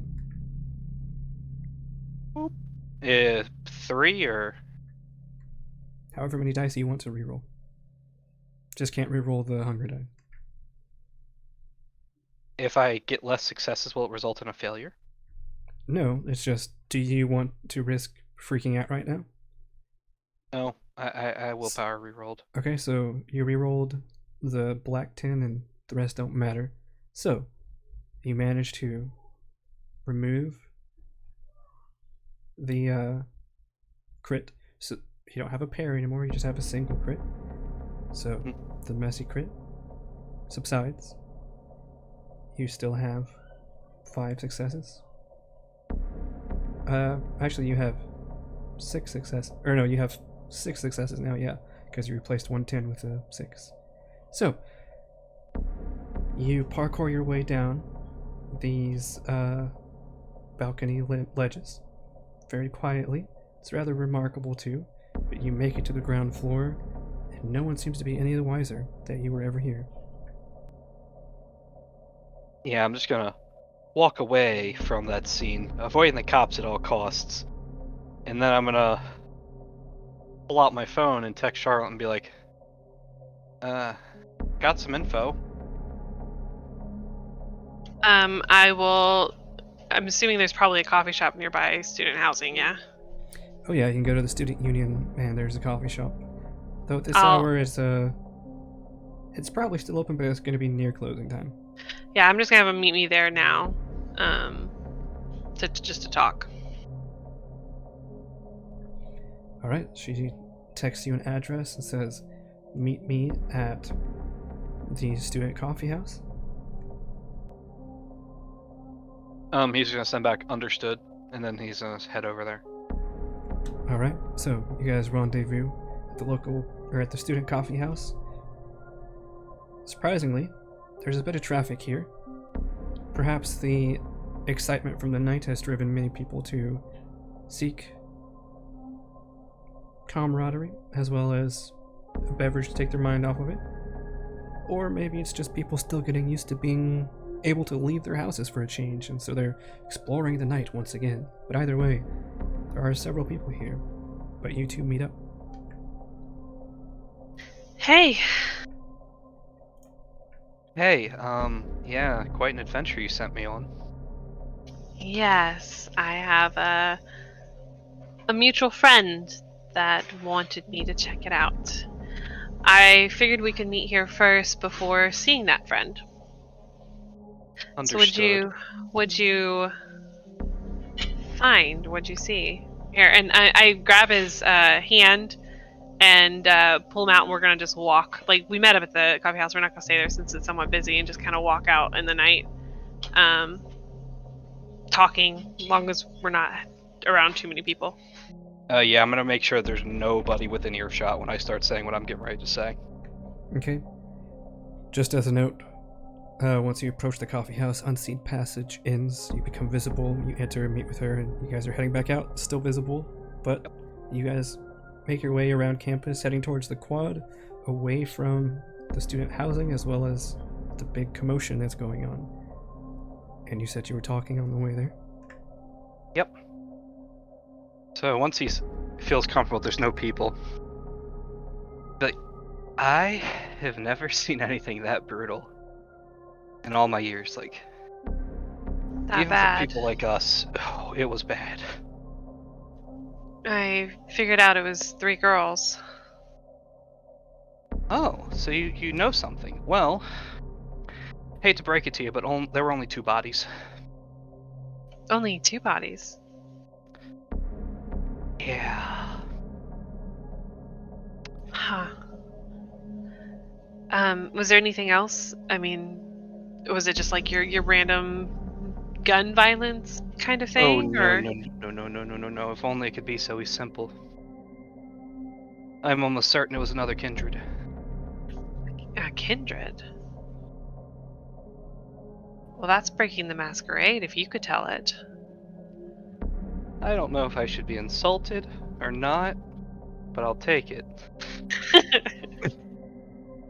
Oh, also, the man who always carries a briefcase now has a giant duffel bag. He just seems to carry stuff wherever he goes. Okay. Just this thing. Man purses. Gotcha. You can tell that there's a sufficient bulge to this duffel bag in a roughly squarish pattern. Well, she never found out what was in the briefcase, so she has no idea what he carries around. Maybe it's his firefighter suit that he just likes to carry as a blanket, security blanket. Okay, so were they just like what kind of injuries? One of them had claw marks and a puncture wound on the neck. The other one had their entrails strewn throughout the apartment. And the one I couldn't find the third body for, blood was covering half of the wall. Okay, so claw marks, puncture wounds. Quick clarification. Both victims had puncture wounds on their Oh, it was neck. both. Okay. Sorry. Both had puncture wounds on their neck. And a lot of blood, but no third body. No. Oh, that reminds me. He reaches into the duffel bag and isn't careful about what's in the duffel bag. Oh yeah, there's a whole lot of moolah in there. Crisp bills. I just raise an eyebrow, but I just let it go for now. He gives you a crumpled dollar bill. There is a speck of dried blood in there.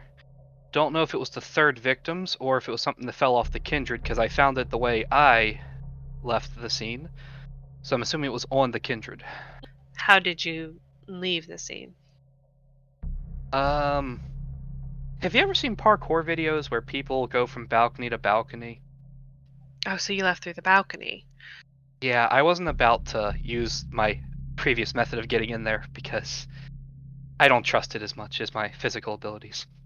Well, I'm exceptionally impressed that you were able to get in there. They were crawling like ants all over that place. Yep, just the wonderful power of being a Ravnos. Okay, so this is good. Our friend might be interested in this. Okay, so 2 bodies decimated. You said Yeah. puncture marks, so they probably were drained. Oh, yeah, they were in... Mike's like, ensanguinated? They said something. I just give like a half-hearted smile and I'm like, yes, drained of blood. Okay, well, please come with me, and I'm gonna text Du Sable and say, hey, would like to visit, have friend. Right as you open your phone and are preparing to send that text, another text comes through from your friend. It says, "Time's up. Report to Chantry." I do ask if I can bring a friend because I don't want to upset him. He replies, "Who? Be vague." Tall, strong, and blonde. Dimwit? Question mark. Could Can be Mike argued. see this conversation? I put could be argued. Fine. It's good. We can meet our friend. Oh, perfect. Yeah, Ryder was supposed to meet us, but he said he had something to take care of, so hopefully he doesn't show up there and get himself in trouble. I don't think he's ever been. Has he? I mean, in the 2 years, I don't know. I didn't really meet Ryder in the Correct. prologue, so I didn't know if I. He was there for the shootout, and that's the last he saw of him. Okay, so I don't really know him. Oh, upon that look, I'm talking about the apartment complex. Told him to meet me there, but yeah, he didn't That's show. your friend from like 2 years ago? Yes, the one who was with me. Yes. Okay. Well, I He's a guess. smart guy. He'll figure it out. Okay. Well, let's just head that way. And the chantry from here is what, a couple of blocks or? Well, now that you're back towards the more center of campus in the quad, take about 15 minutes by foot to get there, but it's a pretty easy walk. Yeah, we'll just walk. All right. So, Okay. what have you been up to? It's been a while. Nothing much really. I mean, isn't really much to do, I guess. You still have your friends at your place? Oh yeah, they're still there. We get along just fine. I just think they didn't like you guys. Interesting. Hmm. So how have things been for you? Working and research. Tried to do some research on your friends. How'd that go? They're a very rare phenomenon, so not much to call from other than they're extremely dangerous. They could kill, so I'm glad you made friends with them. Phew, I am too. Could kill. That would suck. Charlotte, give me a wits and insight check.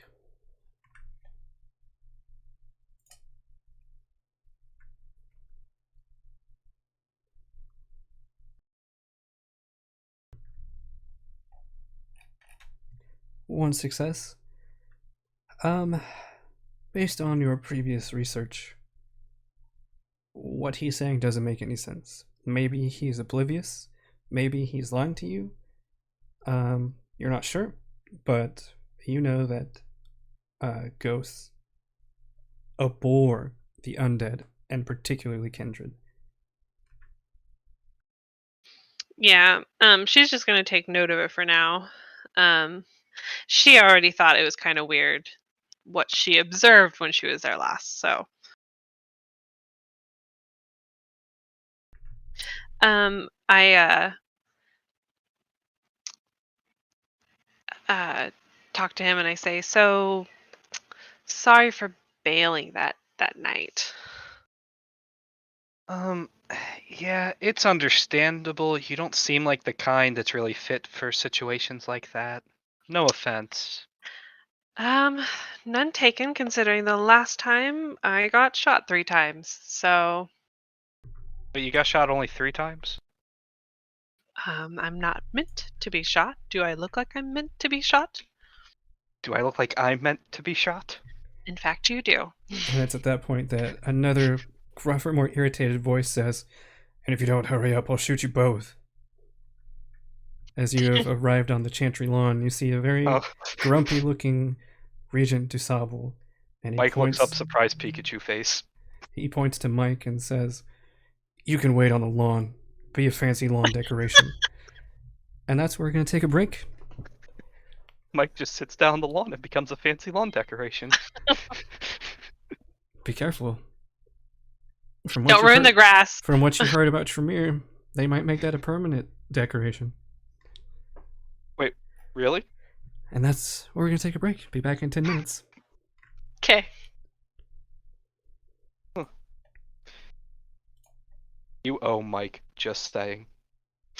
I do owe Mike. Mike got me some details. Yeah, by the way, Mike, you've learned with your whole foray into being blackmailed and seeing Ryder exchange favors what you just did. That's worthy of a trivial, if not minor boon, depending if you want to exact your payment. But we can talk about that later. Just something to think about. Okay. But we'll be back in 10 minutes, and where we will see what Ryder's up to. I'm gonna get more tea. Because this session's all about spilling it, you see? This guy.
I'm back.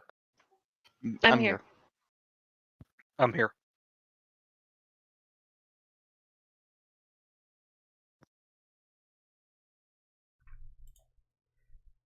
Alright, so, Ryder, while all of that was happening, you found your way to a gathering.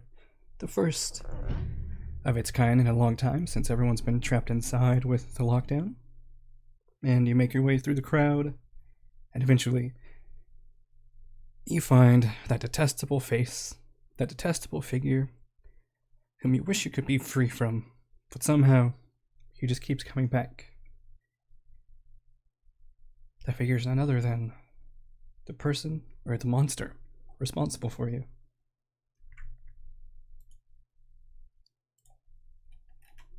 What's my environment like? You're outside, there's a large crowd, and he's just kind of on the periphery of the crowd, observing it. The talk seems to be about various social justice issues, I should say. Crowd is mixed race, but it's the first time in quite a while that people have been able to gather together like this. So it's mostly people, just upset people with large signboards and megaphones and stuff. They are not upset. They are just having a discussion, and there's a large number of them. Okay, so it's not a rowdy, like the protest. It's just like a regular peaceful protest. It's a gathering. It's not a protest. Oh, okay. And it's the early hours of night, right? Yep. I assume he's standing somewhere where I can spot him easily. Yes, I said he was on the periphery, just examining the crowd. You know his type. He's easy to pick out. You see immediately his bald head and tattoos, the piercings around his ears, the paperclip stuck in his nose, and of course, the rather cliche leather jacket and black shirt, indicating him as one of the emotionally challenged Bruja of the city. After knowing him from all these years, would I know if he prefers to be called by his real name, or would he be okay with like the modern, millennial nicknames? You call him Genghis. Okay. As I approach, I walk up to him and just straight up say, "What do you want, Genghis?" He chuckles and looks at you, his dead, burning yellow eyes amused by your pathetic show of defiance. And he says, "Well, if you really didn't care, you wouldn't have showed up." I'd just like to get this over with. Always in a hurry. Always so ungrateful. I guess that's the Camarilla for you. Never understood why you joined those group of rats anyway. Well, and then I just wait for his response to my first question. Oh, I see. Not gonna answer my question. As per usual. No big deal. Ryder trying to be the aloof, cool Bruja, rebelling against his own sire by joining the frickin' Ivory Tower. Whatever. Do have some information that I think you'd be particularly interested in, but you're not willing to talk. That's alright.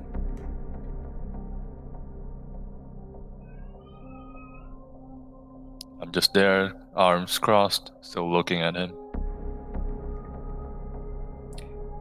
You don't want to make this fun for me, I guess I don't have to tell you either.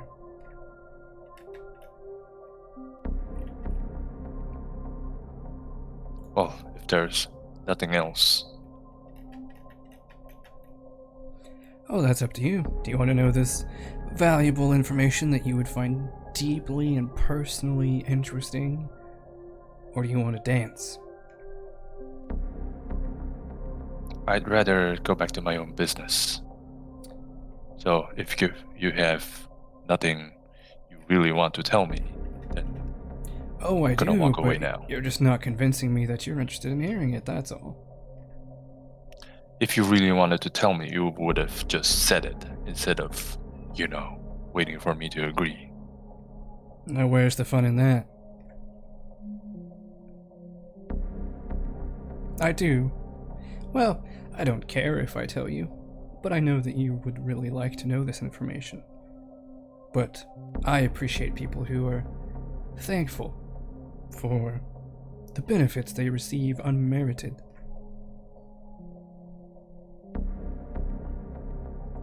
I start turning around and walk away.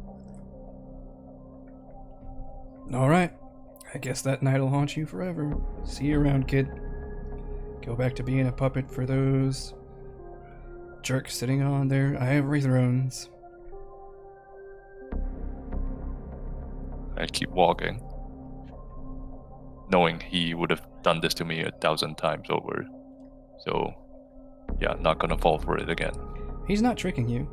He doesn't contact you unless he has something that he thinks is worth telling or doing, but you're not playing his game, so he's not willing to share. Yeah, would I know that he would have, like, if he has been honest about this, many times over, he got Ryder involved every time, I assume. What do you mean involved? As in, Ryder would have really gotten interested and gotten into it and, probably gotten into trouble or something. No. I mean, he only, like I said, he only contacts you if there's something that he thinks would be interesting or useful for you, but lately you've gone from being the doe-eyed new baby Kindred to actually having thoughts and plans of your own, and he seems to be wanting more appreciation.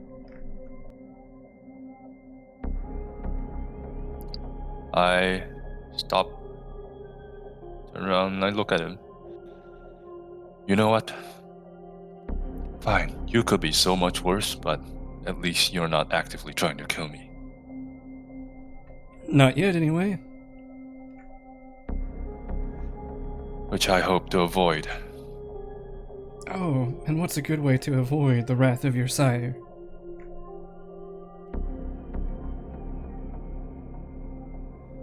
I don't know, maybe taking the path you would have wanted me to, which is rebel. Yeah, I've still got hope for that one, but that's more of the long game. For now, like I said, some appreciation would be nice.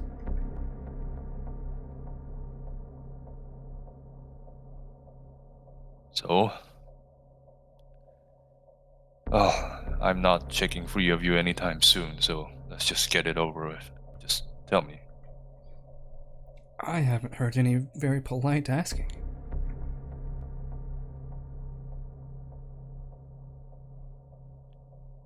Let's just say my clan compulsion is kicking in right now, so it's a bit hard to say what you want of me. I don't believe you. Like I said, if you want the info, you'll dance. Otherwise, and he waves his hand, like saying, you can get lost. Fine. What great news do you have for your subordinate today? Oh, great Genghis. And I do a curtsy bow. He applauds. Oh, very nice, very nice. Yeah. Well, and then he gets up in your face and grabs you by the collar. You see, Miss Camarillo crap is getting too into you.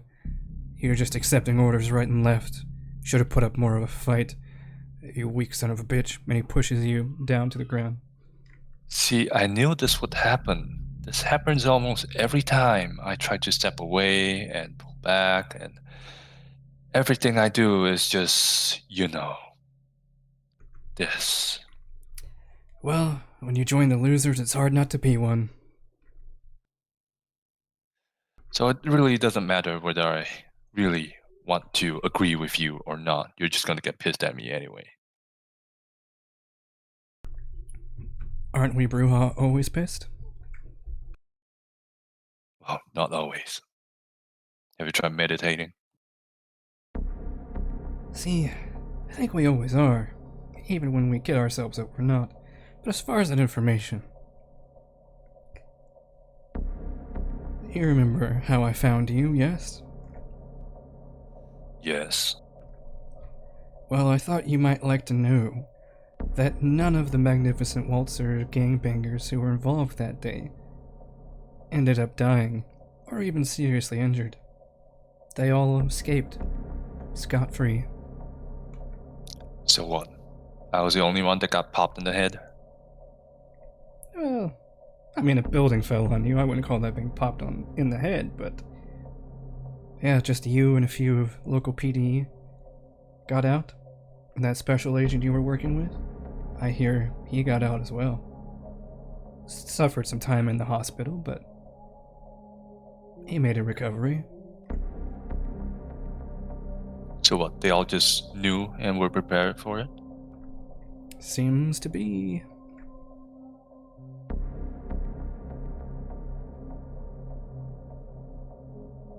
So what else do I already don't know? I don't Kind of understand figured your that was the question. case. I kind of figured they knew, but I don't have any trails leading to who spread that information.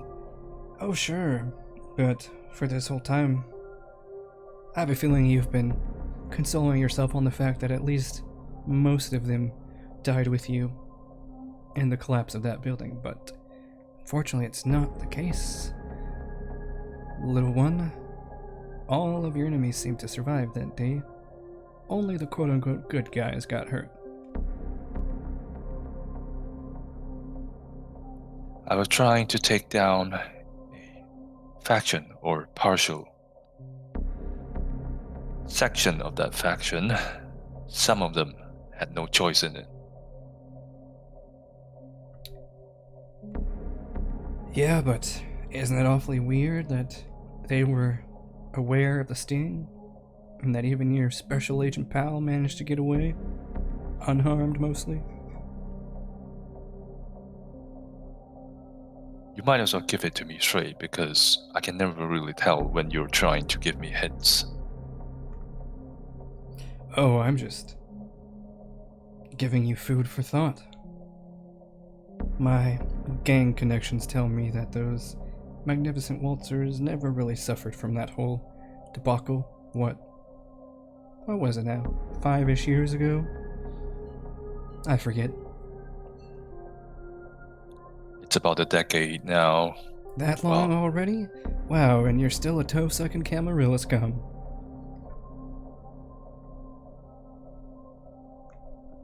I mean, I gotta give it to you. You must be pretty dense to stick around with the Camarilla if you managed to walk into something like that and not even know your special agent friend was duping you. oh, see, what he had found out all these throughout these years, that somehow Ryder wasn't actually, truly a gangster. Would who have found out? Genghis. Oh yeah. So what you're saying? They set this whole thing up and then just made it out unscathed, and I was the only casualty? He puts his hand to his temple like saying, ah, now you're getting it. Or his finger, sorry, he taps his temple. It's like, aha, now you've got it. Look, I don't see the benefits of getting me out of the picture. I might not know it, but I'm sure there's other bugs they planted in there, aside from me. Well, you see, that's just the thing, little one. The only people who think they're worth betraying are the ones who ultimately don't matter. It's the little guys on the street. The hard workers overlooked in the corners of the shop. Those are the ones that are truly worthwhile. They're the ones who also get overlooked. But not in your case.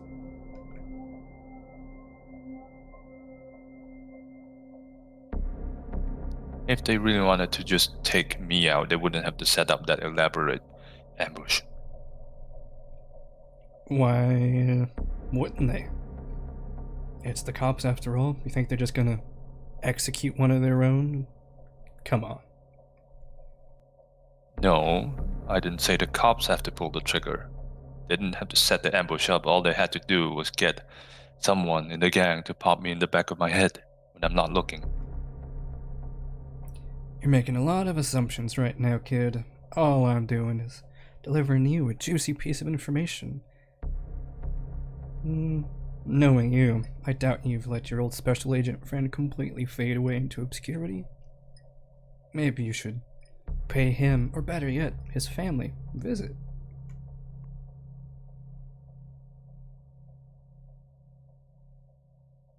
What's he done to you? What do you want from him? Oh, I don't care, kiddo. You're the one who's been betrayed. You can't tell me that doesn't bother you. Sure it does, but what's the reason of you helping me? Just trying to help. Be a good dad, after all. And as he says that, like he says it very sardonically, like he's almost trying not to throw open his mouth.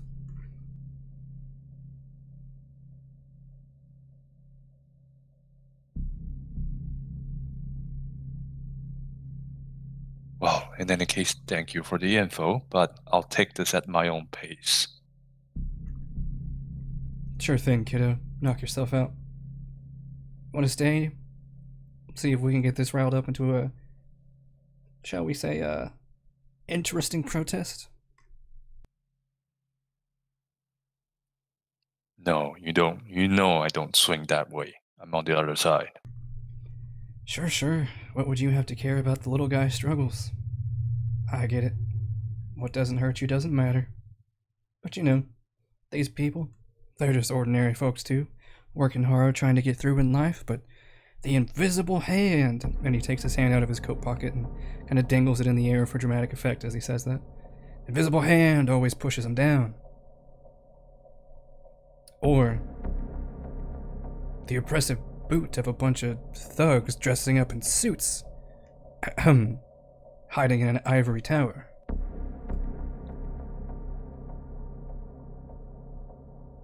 Look, if you wanna do your own revolution, just go ahead. I'm not into politics. Oh, what you don't understand, though, kiddo, even not being into politics is political. And if you don't take a stand, the system will just eat you up and chew you out. Or chew you up and spit you out. And then what? Just live a meaningless life, used and abused by systems of power that have been specifically constructed to keep you down. What, like us? Oh, yeah, the Camarilla. They're a big system of oppression. And you went and joined them. Like a little No, bitch. what I mean, the system of oppression that I mean, is the one that runs in both our veins and across many other generations too. Meh. Focus on making real changes, kid.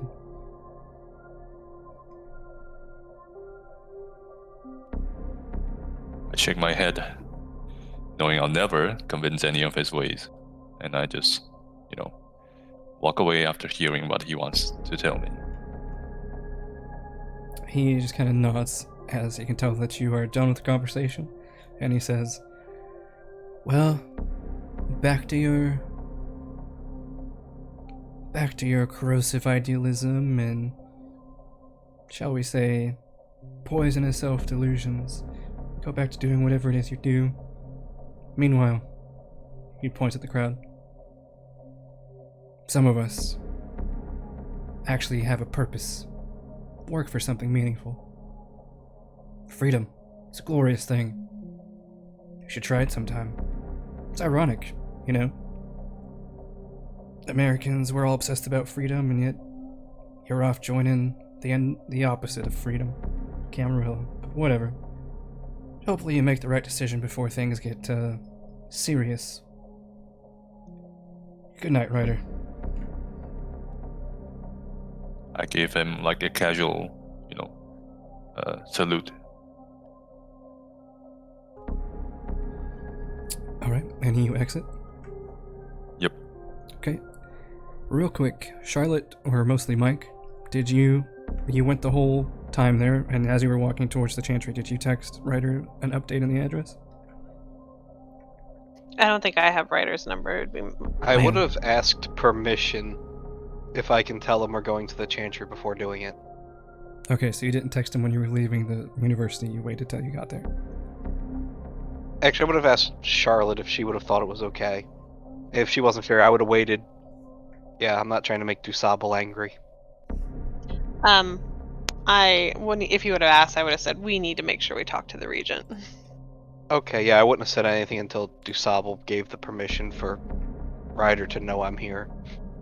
Alright, judging by the fact that he told you to be fancy lawn decoration, probably not. Yeah, no, I'm just twiddling my thumbs with my bag of money, hoping I don't get jumped.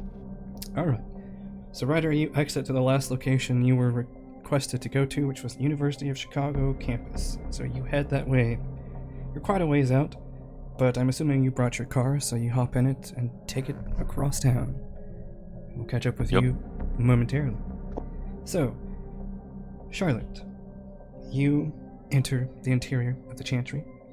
The picture, for reference, like I said, is on Discord. It's this, 70s, 80s looking, or constructed, old mansion in Hyde Park. And when I say 70s and 80s, I mean, 1870s and 80s, by the way. So you enter, and you can tell that the Regent is normally possible to read, always so stoic and commanding of the Tremere's activities here in Chicago. But even as he's just standing there with his arms crossed behind his back, it's as if the shadows playing across his face contort, like gouges across his cheeks and carving down his chin and neck. It's as if the corners of his mouth are contorted in some sort of eerie rage that is leaking through his features, despite his attempt at concealing it. And his eyes, it's as if they're burning with otherworldly anger. It almost makes you shudder just to look at him. And if these general impressions weren't enough to make you somewhat off-put, it's the clip of his voice that seals the deal for you. As you were correct earlier, that his texts were written with some asperity, and his conversation now too. As he says, "Alright, what's going on?" Oh, well, it's not good. So I showed up. I got inside, talked to a student that I know lives there. Supposed to be there anyways. But Mike also happened to get in, and he was able to see the crime scene firsthand. And supposedly, only 2 bodies were found, but 3 girls lived in the apartment. Brutally murdered.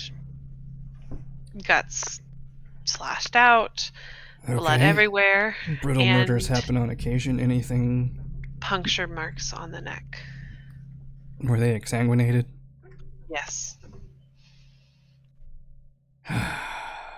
And as he sighs, it's like the shadows around him almost rise up, taking the form of some other monster, exiting his frame. The candle lights, the chandelier lights flicker, as if wanting to snuff themselves out in fear in response to his exhalations. And he says, "Alright, so possibly a kindred, or some weirdo mortal who's read too many of our vampire novels and movies, watched too many of our movies." My student said she didn't hear any screams or fighting. She wasn't quite sure. She did hear something, but she couldn't describe it. She also said she heard a growl. And Mike said it was like claw marks on the bodies. As you say that, there's at first a look of intense confusion, and then his dark complexion almost seems to pale to a deathly white. And you can tell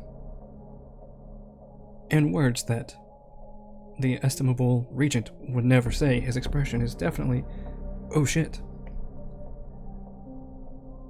Does that ring any bells for you? Takes him a moment to recover, and then he just shakes his head. No, that's impossible. Definitely something else. Okay, 2 bodies, 1 missing. Any other leads? There's one other. He found a flake of blood, and I figured you might be able to use it. I know there's some rituals that can help with identifying. Sure. Are the bodies still in the apartment? No, I don't think so. I think they were taken, so not sure. I mean, probably the coroner's office now. He starts to pace, like he takes a couple steps to his right, and then he stops and just stares at the chandelier, and the lights once again flicker, as if receiving some telepathic remonstrance from him. And he abruptly turns on his heel. Again, this almost monstrous visage peering back at you. Almost daring you to deign some sort of unsavory response. And he says, okay, if I can get within 10 feet of the bodies, I might be able to get us more. Because if we have masquerade breach on our hands, then all of us need to make sure this gets covered up, or it's all of us who are going to be in danger. I agree, it's awfully close to home. Yeah. Luckily you didn't have to deal with Critias. Oh god, I bet he's ticked. His campus, he says. Very upset. You know how those Bruja are once they get going. Well, somebody poached on his domain if it is Kindred. Oh, yes. Point when she was none too subtle about excessively elaborating upon. Do you have any connections with the morgue? I don't. Actually, Oh, I do. you do. Well, maybe not a contact so much as there happens to be another graduate student who works in the morgue, or at least whom you heard has recently taken up interest in the morgue. She was in one of your classes a semester or 2 ago. It was a crossover class that you taught between about law enforcement, anthropology, and exploring various biases, attempting to help the social injustices frequently committed by law enforcement to be mitigated somewhat. I mean, there's a grad student that I think might be working at the morgue. I'd have to double check. It's been at least 2 or 3 semesters since I've had anything to do with them. Okay. Well, if they're working there, then maybe you could come up with some sort of excuse to get us in there. Perhaps. Problem is I don't want to go around flashing everything and getting too connected because I already had to flash my credentials just to get in to see my student. Oh, of course. I'm not saying go as a teacher or as a professor. I'm saying just go there. Work your charms. See if we can't get in. Alright. Do you want me to give you this and see if you can do anything with it?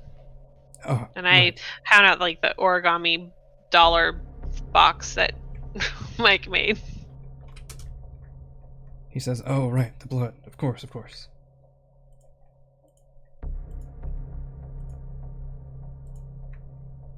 And he begins preparing his ritual.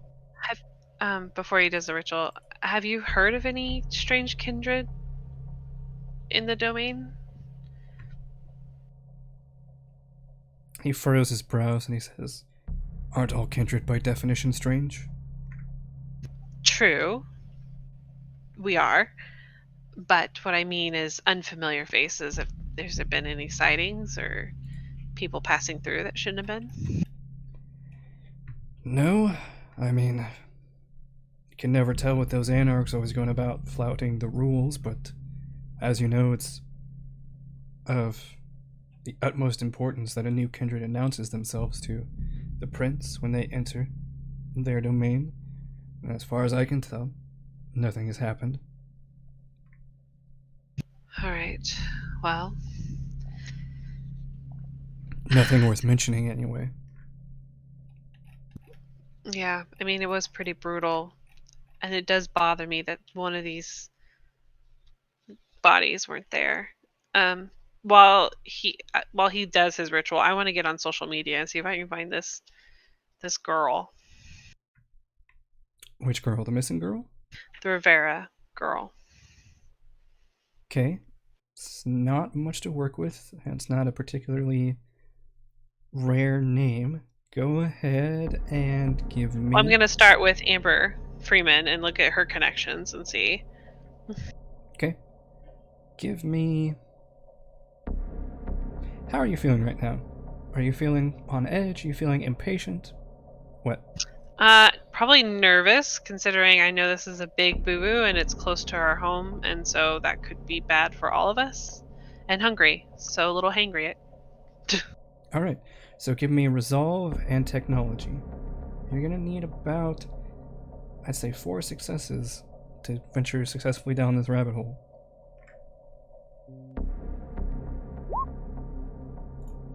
One success. Alright. So, you begin sifting through Amber's connections, and as you do actually look at her social media pages, you see links to various video platforms, more like snippets. Basically, the equivalent to Vine or TikTok, but not called that. She's a big star apparently on there. She has actually a million followers, and it appears she has some sort of...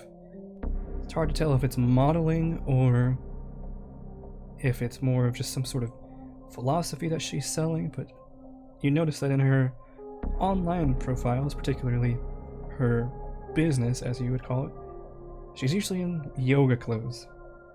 Knowing her, they're probably environmentally friendly, but yeah, she wasn't kidding when she said she was a celebrity of sorts, but maybe she was actually underselling it.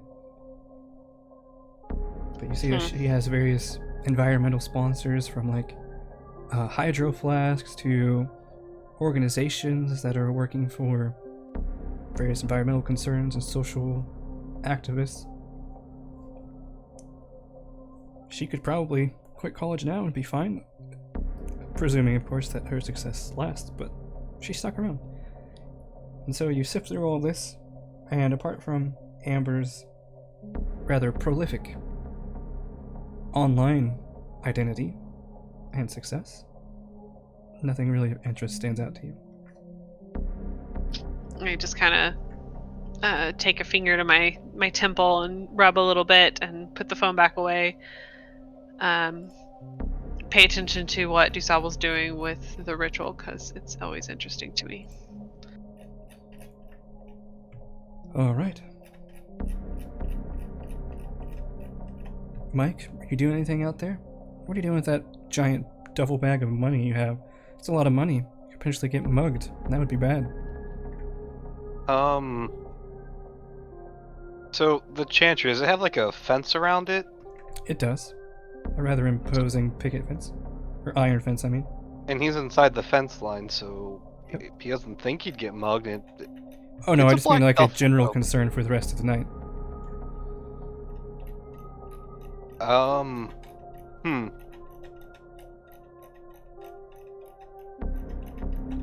To this How point that far your is a? Oh, yeah. to this point that your phone vibrates again, Hmm. Ryder, you've realized that you're at the University of Chicago. It's a huge campus. You don't see them anywhere, so you text Mike asking him where they are. And Mike, what do you say to him? I text him an address near the chantry, and I just say, "Meet me there." Would I know what the chantry looks like? I think you've been there once, but you were just revivified from torpor, so you probably don't remember it. Yeah, and I give him an address near it to hopefully not give it away. Okay, he tells you to meet him at a house a few blocks down. I go there. Okay. You notice, Mike's this big jacked himbo, blonde dude. He usually carries a briefcase, but he also has this massive duffel bag. And given your experiences, particularly with gangs and their propensity for laundering, he's got a duffel bag full of money. Either that or somehow very finely stacked drugs. As I walk up to him and see that, I say, "Busy night?" You could say that. Let's just say I'm the new champion around here. Champion of what? I'll leave that up to your imagination, but could I pardon you for a ride back to my haven really quickly? Gotta drop this off. You call me out here to And drive I'll you. tell you a story on the way. No, other stuff happened, but I just wanted to get rid of this duffel bag first.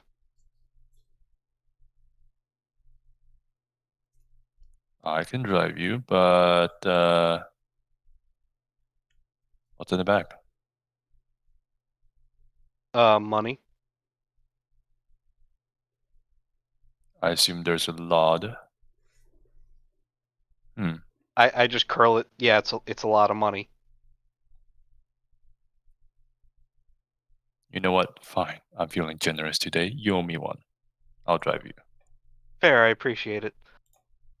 And once we get in the car and be like, oh yeah, so it appears that there was a murder at the campus and a kindred could possibly be involved. I saw the whole crime scene. It's a mess. Did the breach happen already, or do the mortal suspect anything? Well, I was able to actually get in the room, and the investigators are very confused. So Well, I don't think they know what to suspect yet, but they did notice that the blood had been drained from them, so they did note that as remarkably weird, and let's just say the scene was very, very gruesome. If someone didn't know better, they'd say an animal did it. I think they'll connect the dots soon enough if nobody makes a move. Yeah, Come on, and let's go. yep. And one thing I noticed that they didn't, they seem to have taken the same exit I did, and you have to be physically gifted to pull that off, more so than a normal person.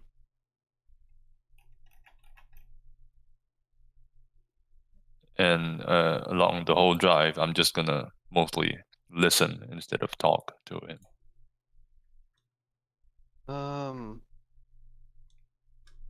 Other than really just going over what he saw, he actually like, so what would you make of this? What would your next move be? You're the smart one here. Depends on what kind of smart you're talking about. Do I want to get involved? No. This is not my problem. Fair, it's not your problem, but if it is a masquerade breach, it could very well be your problem. It could be, but I'm very far down the hierarchy to, actually want to commit to solving this. Fair, fair. I thought you would just see this as an opportunity to. I mean, The blackmail situation turned out pretty well for us. Imagine if you could stop this too. I can't really, blackmail my way out of this, so I wasn't saying you used blackmail, but we got a little bit of favor, stopping that potential masquerade leak a couple years back.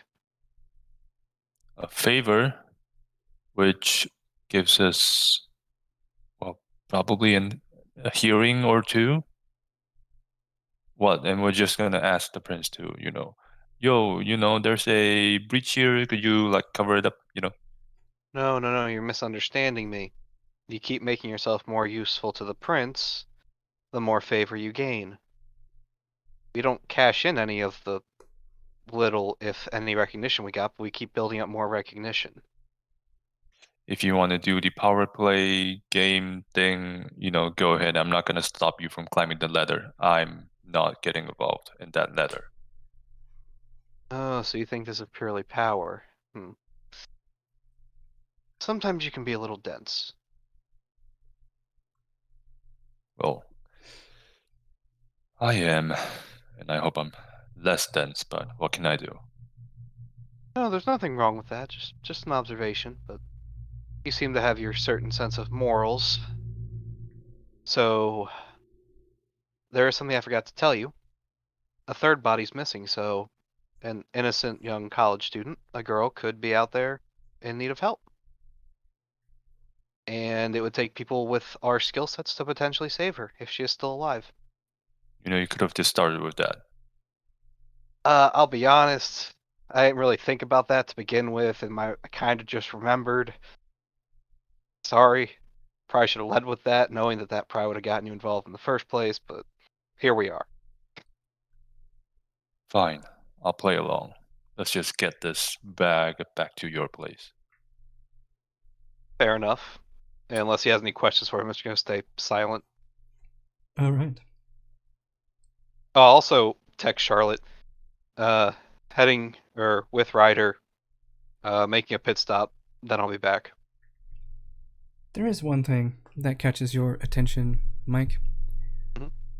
Having your entire clan destroyed and watching it happen right in front of you has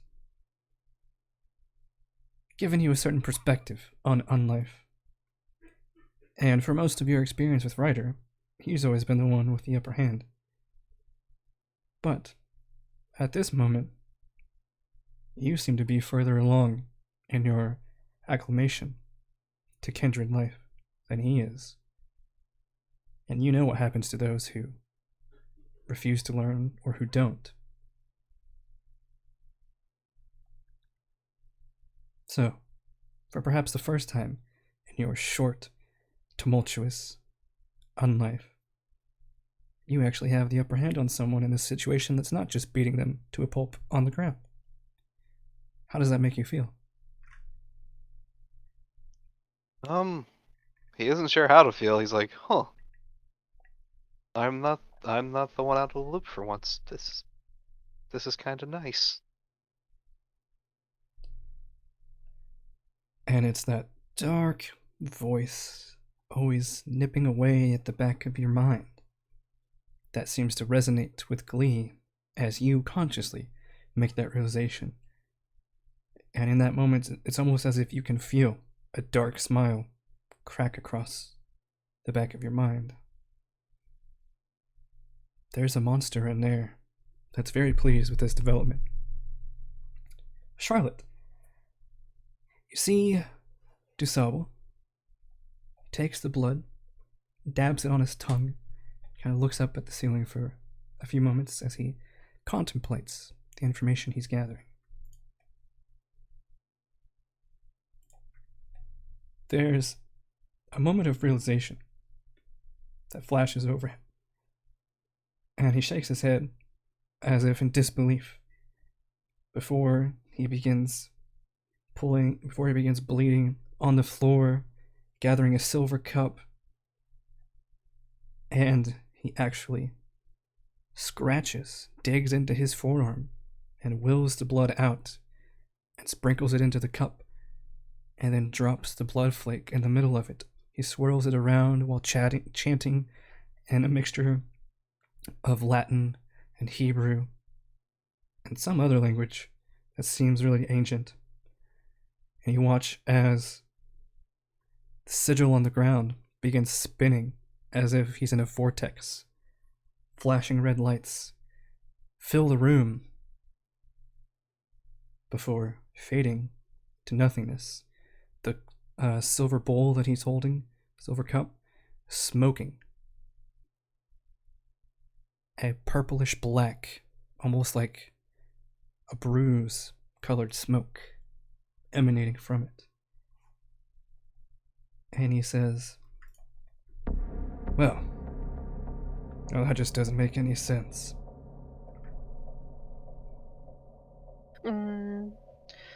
What do you mean?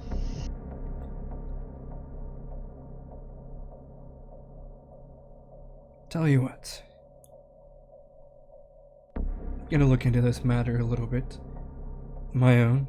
I'll get back to you if anything relevant comes of it. For now, why don't you take your helpful aids there and see if you can't get into the morgue or anything else there.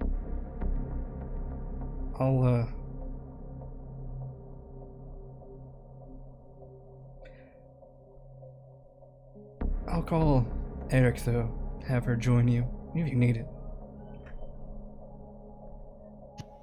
Okay. Is there anything I should be aware about with Crataeus? Has he notified any of the other higher ups? Do whatever he says. Just avoid him if you can. And you should be fine. Will do. Also, if you happen to forget to type in the security code on a building, don't tell him that part. Okay.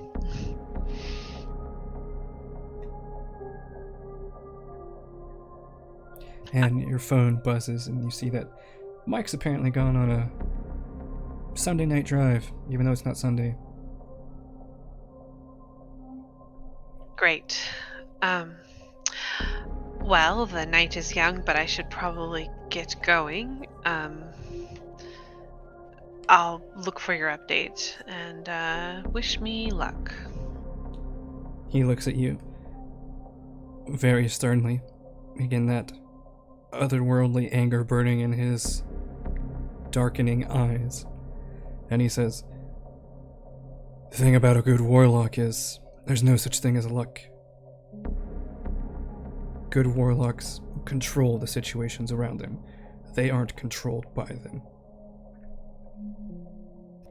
I just nod, slightly unsure myself, but kind of do a little formal bow, like not a deep one, but just like a head nod, and then head out into the night. And as you start heading out, he says, you know, records office might help you. No, you know that, never mind. I'm talking about the university. We have some pull as faculty, he says in scare quotes. Anyway, I expect hourly updates. I look at my we'll just say she's got an Apple Watch on, and she's going to go ahead and put a silent alarm on her wrist to text in an hour.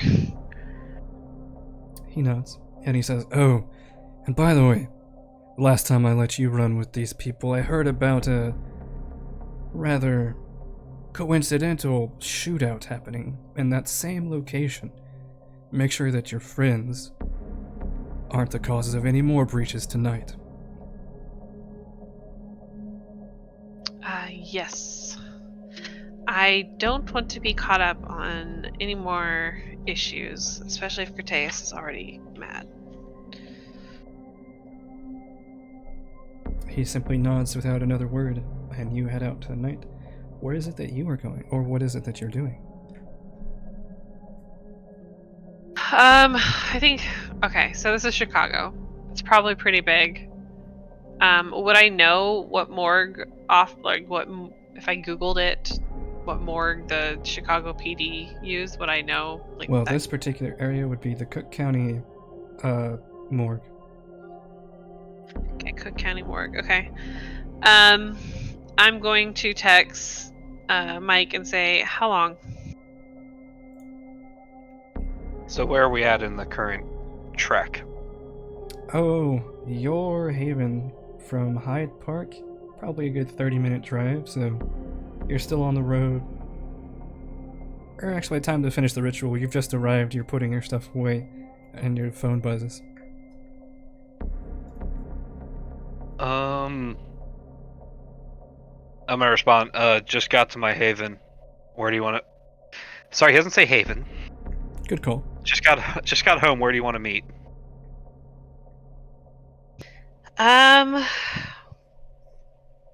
She texts, meet me here, and she just pulls up Google Maps and pins around like 2 blocks from the morgue. Yeah, there's actually a building that you're pretty confident is abandoned a couple blocks away. It used to be an old office building. It should be a good rendezvous spot. Okay, yeah, I pin and send it to him. Alright. You pull it up on Google Maps before you leave, so you know you're not supposed to take smartphones with you to Kindred business. And it seems to be sandwiched between where the Cook County morgue is and the health office. And then to the left of that, there looks like there used to be like an old office complex that you're pretty sure no one ever goes to anymore. Probably the abandoned building. Okay. He'll take like $300 with him. Okay. No gun this time. Yeah, he's gonna grab 300 of the 50 large ones he just wanted. Yeah, put the money away. Sure. And what's eerie about returning to your haven is that it's quiet. You haven't had a quiet night in almost 2 years. You're always waking up to some sort of prank or nearly having you've woken up with like sheets tied around your neck, and if you actually breathed, that would have been a problem. But seems like the house guests you have are escalating their prank / tormenting of you, but for now, it's eerily quiet. If you didn't know any better, you'd think you were like one of those Malkavians you hear about who are constantly tripping out, seeing things that aren't there. Huh. He's just gonna be like, hey, you guys there? No response. Oh, that's weird. Well, yep, nope. Still firing pins are out of the guns, and the money's hidden in a place where they can't get to it. And then, yep, he just leaves. Alright, as you're making your way out, you hear a scraping down the wall next to the door. Do I see anything? Do you turn to look and see what it is? Yeah. You see, somehow, scratched in blood down the wall, seems to be fresh blood, spilling onto your floor. It says, "You are next."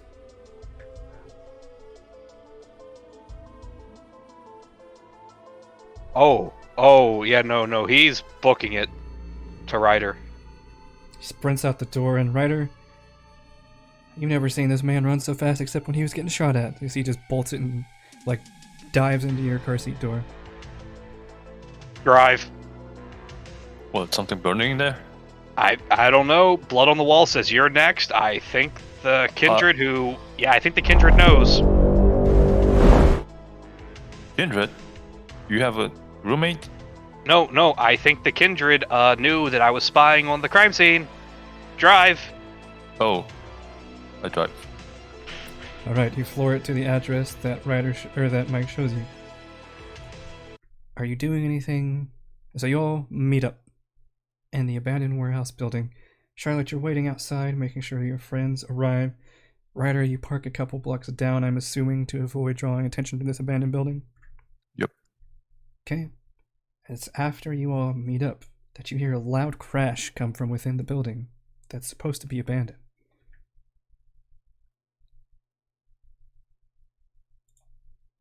Interesting. Crash like something fell, crash like a window broke. Not like a window broke. It's like something's happening in there. Something heavy just maybe broke across the ground. And as you listen for a few more moments, you hear woof, woof, woof, woof, woof. Dog barking inside. Growling. You know, I heard, well, the girl talked to, she said she heard growling before, but I don't think a dog did that. Does that barking sound familiar, like one of Bear's dogs? No, but you do realize that in retrospect, what you thought was a dog that night was probably a shaven bear cub. The dog that you killed was a steroided out dog on Vitae, but the dog that Bear was cared about was a shaved bear cub. Oh, Jesus. that man has an actual bear. Okay. But no, it does not sound like that. And as Charlotte says, I don't think a dog could do that. You flash back to that roided out dog that was super fast and strong beyond what any dog should be. Don't say that. I've seen dogs that could very well do something like that. I look at him and like, a Fido. So that incident 2 years ago, there was a dude who was experimenting on animals with Vitae, and he made a roid dog. Yeah, it's a long story. He made a roid dog. It took a lot to put it down. With Vitae, huh? There's whimpering coming from inside. It's taken care of now. Also, oh, sorry. now as you're talking, you hear the whimpering of the dog sounding like it's very hurt, and more loud crashes coming from inside. I think something might not be going so great in there. Well, I think the Kindred knows that I know because it said you're next in my haven. And there was blood on the wall. You sure it's not your roommates? And I'm gonna come up. So the door to this building, is it locked? It is. It's just a simple brick building. There are plenty of windows here in the front. You can see that there is absolutely nothing in there except for what looks like an old receptionist desk. You can even see cobwebs dangling. Seems like nobody has been in here. You pull on the door. It should be locked, but it opens. I think we should check this out. Ryder, you got your gun, right? We're in Chicago. I don't carry around a gun everywhere. Should have got you one before we left.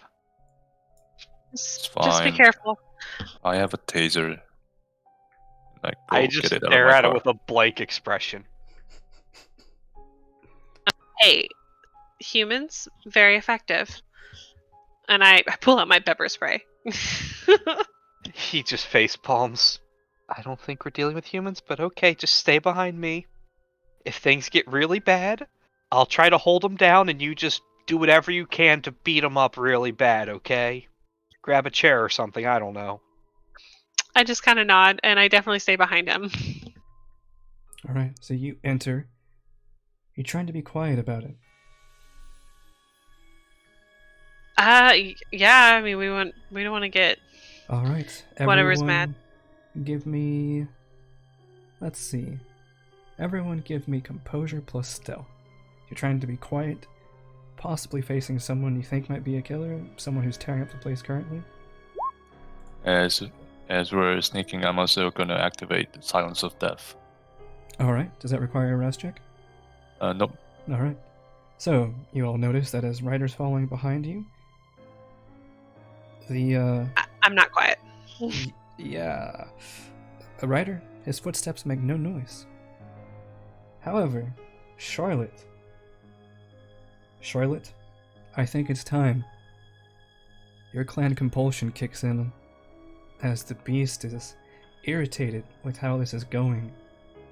And until you can flawlessly resolve whatever is going on in here, whether that be by whatever way you can think of to avoid the culprit, or if it's not a talking situation, whatever avenue you choose to deal with this circumstance you're walking into.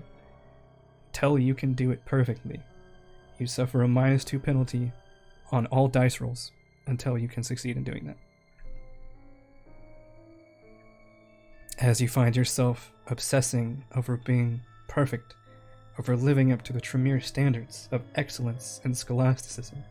Can't let down the Regent. Just can't happen. Exactly. So, you all are creeping your way through, and it's dark. It's at this point that you hear a massive crash. It sounds like maybe the building is coming down. Ryder, you have flashbacks to that moment that birthed you, but that quickly fades as you realize the building's not crashing down, but something was either thrown through it, or burst through it, or exploded its way out. Does it remind me of when I Kool-Aid Man through buildings? It's a lot heavier and more impactful than that, but it's coming from the second floor. Oh, so it was a lot of force. Very much so. We have to take care of this. And I start, pulling him towards the second floor. Is she still making me go first, or is she trying to take the lead? Oh no, I'm pushing you forward. She's not stupid. He's like, okay, I guess, forget subtlety. Yeah, Mike, you're trying to take a second to take things in, and Charlotte's just like, no, and she's pushing you towards the stairs.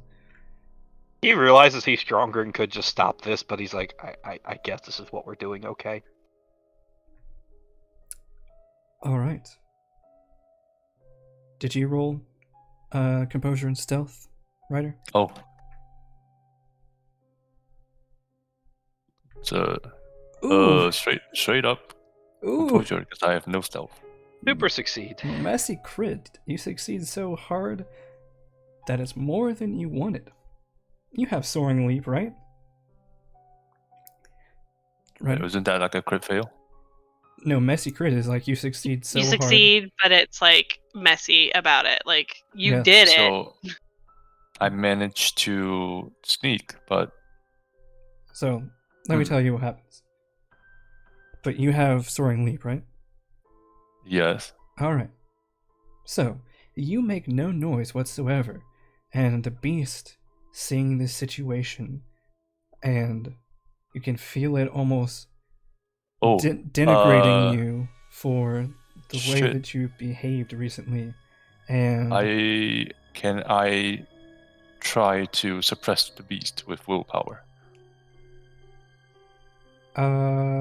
that's to resist a compulsion. This is not a compulsion. Even a messy crit? You could attempt to re-roll the crits, but you can't re-roll hunger dice. Oh, okay. Good question then. So the beast, you can feel it mocking you for wanting to stay out of Kindred affairs. It's denigrating you, calling you a coward. And it's as you're listening to these thoughts that you realize you just straight up Superman leap up and through the ceiling. But none of you hear a sound. There's now just a massive hole in the ceiling. Ryder lands on the second floor without a sound. So I just see him leap through. Ryder, you take 1 point of superficial Ow. damage for that. 1 point of superficial damage. But yes, he should have made a lot of noise, but somehow Ryder creepily makes no noise whatsoever, leaving you to catch up. So Ryder, since you're the first one there, as you just Superman leap through the ceiling and land, you have the first glance of what's going on. This second floor is in disarray. You see a few of the support beams have been knocked out over. The ceiling's caved in some parts. It looks like there was an absolute brawl over here.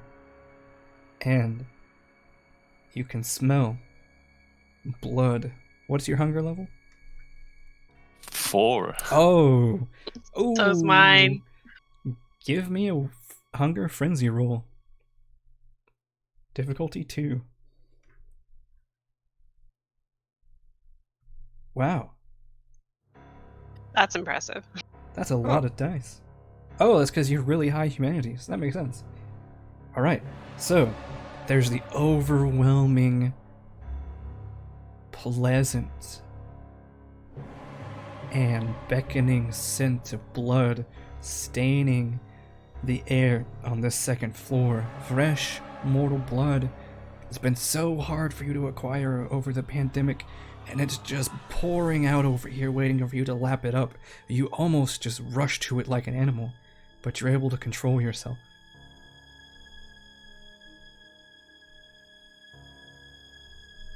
So, what do? You're on the second floor. There's the overwhelming pungent odor of blood here. Am I able to see clearly? It's pretty dark in here, so your vision's fairly obscured. You can only faintly see some moonlight cascading in through some of the back windows on the opposite side of the floor. You can actually see some pool of liquid kind of spilling out halfway over into the halfway point of the floor, but you can't see anything. There's too much rubble. Do I still hear any of a ruckus, or even like a slight, scraping or whatnot? Any hints of activity left in this room? Oddly enough, it's as deathly quiet as you are.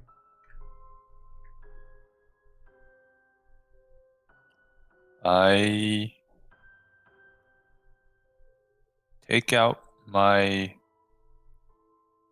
phone and shine the dimmest light possible from the flashlight it has. Okay. Because you have... And I use it. I shine the light through my palm, so it's like a orange dim light in front of me, and I use it just to check where I'm stepping on, so I can't exactly see what's ahead of me. Sure. And since you have the silence of death active, you make no noise because you rolled a messy crit. I'm gonna say you succeed on this floor as well. Are you attempting to fully investigate this floor where all the rubble is?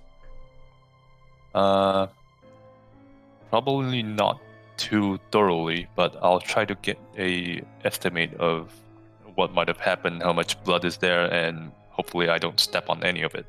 Alright, so you walk your way over towards the last few remnants, what seems to be the heaviest amounts of rubble, where the pools of blood are spilling. And as you get closer, you can hear the faint whimpering of some sort of injured animal.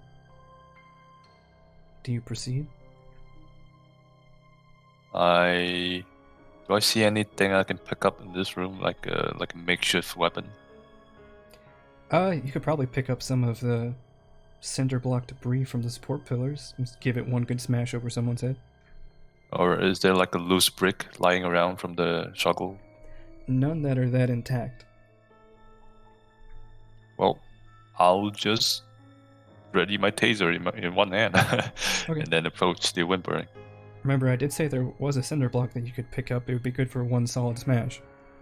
That's too loud, I think. So. But you have silence of death, so it wouldn't make any noise. Oh, even the cinder block itself? As long as it's near you, like if you're going to chuck it at someone, which I don't think you can do with your strength, it would make noise, but not if it's near you. Okay, I'll pick it up then. All right. So you pick it up.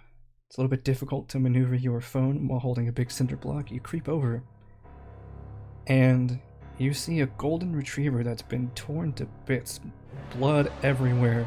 It's whimpering on the ground, and it's, even though it's on the verge of death, still trying to growl and intimidate you. And you see that not 6 inches from it, buried under some of the debris, is a mortal hand. Or at least, it was probably immortal before this happened. I immediately put down the block, put my flashlight down on the ground so it shines the light upwards, like what people do in a blackout, and then grab the hand. Is this mortal like completely buried? Mostly, like only their arm is out, and there is just blood pouring from this pile of debris. I grab the hand and I tap it at the wrist. Hey, are you alive? Hello? The dog,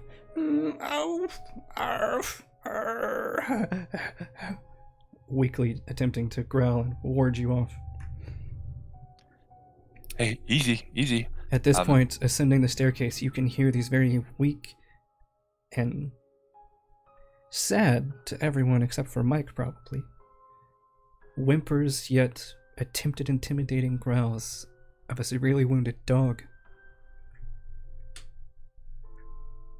You two finally made it up onto the second floor, and you see the same scene, a whole bunch of debris, like some sort of devastating fight happened here, and this entire floor is about to collapse, save for a couple support pillars remaining. And you see a flashlight at the opposite end, a flashlight at the opposite end of the floor, like you'd expect from a cell phone.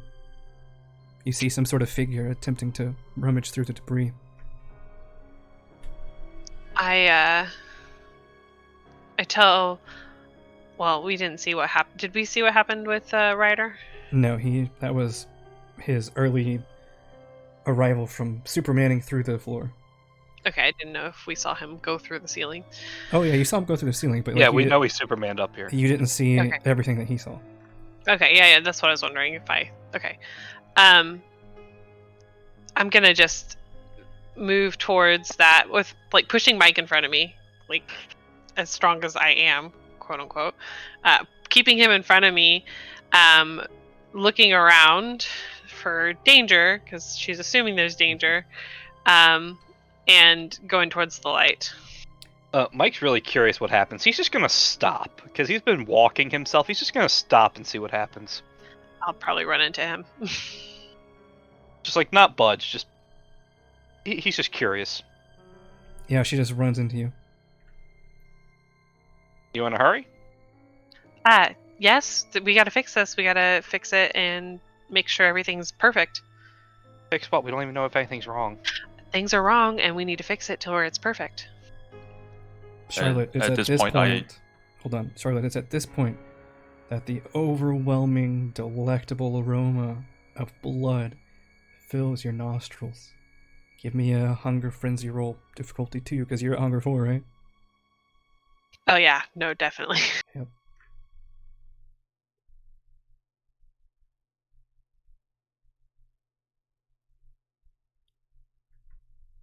Oh, you are lucky, as you are so starved and under this compulsion right now, and it's been so hard.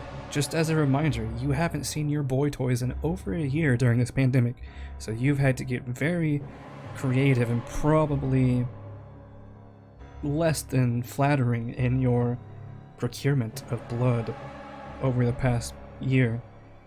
And yet, here is a veritable horde of blood just waiting to be lapped up. It calls to you, but you realize that would not be perfect. That is not the perfect way to handle the situation. I am not an animal. I wouldn't do that. And you control yourself, at least in this regard. I like try to push on him. Like, come on, let's go. There's a lot of blood, and I'm not wanting to, tempt things. He doesn't budge. I get exasperated and I go around him. Would I be like scrambling to get the human mortal out from the rubble at this point? You are certainly trying. How many dice do you have between strength and athletics? Before I attempt, knowing that there is a possible collapse, I yell out, "Mike, get over here! I need your training." Okay, I head over upon hearing that. Wait, do I hear him talk? You have to drop a silence of death for a moment, but yeah. Oh yeah, then I'll do that. You hear him. It's like a voice out of nowhere. Okay. Kind of creepy, but... Yeah, I tell Charlotte, stay here. Might get dicey. You're not built for this. And then I go ahead. And what's your hunger level currently? 1. Okay, you're fine. Once again, the aroma of blood fills your nostrils, but you're still good. A lot of blood here, though. So you walk over, you see the absolutely ravaged remains of a slowly dying dog. Golden retriever. Tries to growl at you as you approach, and especially as you move towards the pile of rubble, helping Ryder. It's like the dog is using its last ounces of strength and willpower it can muster to try to oppose you. Yeah, I'm just gonna ignore the dog. So what's up? Rubble. At this point, I'm like full anxious, and then my speech is all like professional, like frontliner, and I go, civilian under collapse. Could you like assess the damage? I'm not trained to like check if this is dangerous if I move the rubble. Ah, okay. Building collapse. Got it. Okay. Now I assess the situation, knowing what's going on. What is the safest way to get said civilian out of the out from under the rubble without bringing the whole thing down on him? That's going to be a difficult test, because you don't have any relevant experience in this regard. He's a Trapped person fireman? rescue from burning buildings? It's debris. Oh, that is true. I forgot Yeah. about that. Firefighter. Give me intelligence plus craft and add 1 for your firefighter experience. But he is a himbo, so we'll see what happens. 2, that's not bad. 2 That's successes. not bad. For If it himbo? if it comes down to it, I'll just blood surge, use my strength to rip all the rubble You out. should have said that before you rolled. Alright, so you're good with 2 successes. So this is Wait. to see how to get him out. So this Uh, isn't to assess how to get him out. This is me attempting to get him out using this roll. No, this is you trying to figure out how to get him out. Yeah, I'm gonna do this to try and figure it out, and then if he doesn't, he's just gonna give up and rip everything. Alright, so as you examine the debris, 2 successes, difficulty 3 given the situation. You didn't spend willpower, so I will offer you a success at a cost. What's the cost? The cost is going to be, if you don't roll at least 4 successes to extricate this mortal from this debris, you could end up hurting yourself and Ryder. But you will at least know the best way to attempt that rescue. Question, just so I understand the cost part. Can I tell Ryder to back up before I do what I'm about to do so he's not in harm's way? This is kind of happening as part of that whole thing. Oh. Well, put myself above the safety of others. That person needs my help. Yeah, I'll succeed at the cost. Alright. As he tells me to back up, He I doesn't say, tell you to back up. Nope, I don't have the time. I have to act quickly. So then I try to help out by, I guess, propping whatever that might collapse. Sure. I'm acting Do you like have- an improvised pillar. do you have any dots in athletics? Yes, How many? 2. Alright, so Mike, with Ryder's help, you can add 2 dots to your check, the one that you have to get 4 successes on, since he's actively helping you. And this is strength athletics. Yes. So, Can I also blood surge this? yes, make the rest check. So that'll be a total of +4. So you get hungrier as you call I'm upon the hungry blood too. to augment your undead flesh. And as for me, I'm basically preparing to take the falling rubble for the mortal, if any is going to fall on him. Sure. Alright, you succeeded. You needed 4 and you rolled 5. So, as you examine the debris, you realize that it's not exactly that the ceiling fell on this guy during a fight.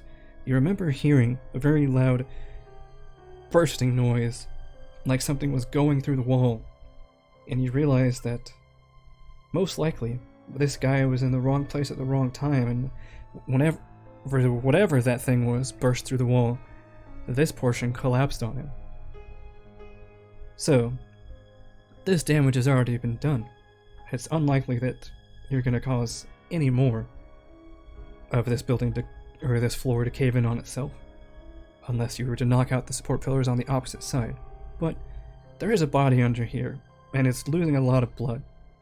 So the best way to do this is to try and dig down from the top, not disturbing the base to prevent the other debris from collapsing on him.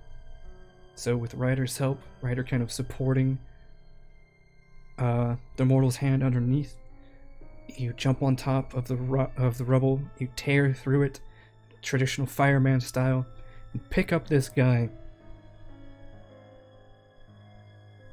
Garrett, what do you look like in your new clothes? Well, I'm definitely looking a lot, much more elegant than I used to. I am wearing a fully, suited outfit now, and my hair is a lot cleaner. I'm a lot cleaner than I initially was. And do I even recognize this as Nope. Garrett? You don't recognize this person at first because it's a person in a suit, and they don't have taco seasoning for hair. So you pull this person out of the rubble pile, and you can tell that they've been severely beat up. I just look. We gotta get him to a hospital. They got maybe minutes, if that.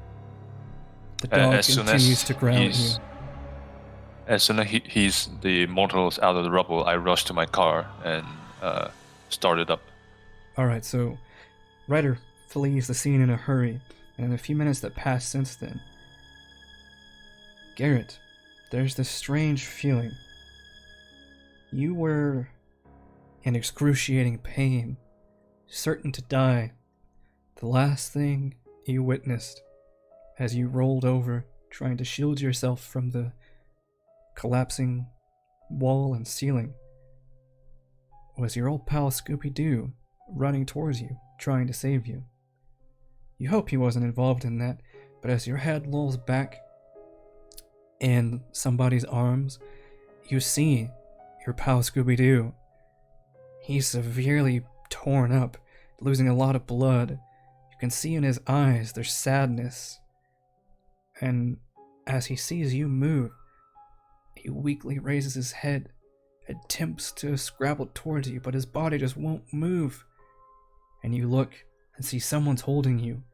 Someone has brutally assaulted and nearly murdered your dog, and almost you. And now you're being held. No one else was in here before the crash. This person must have done it. Do I see him moving?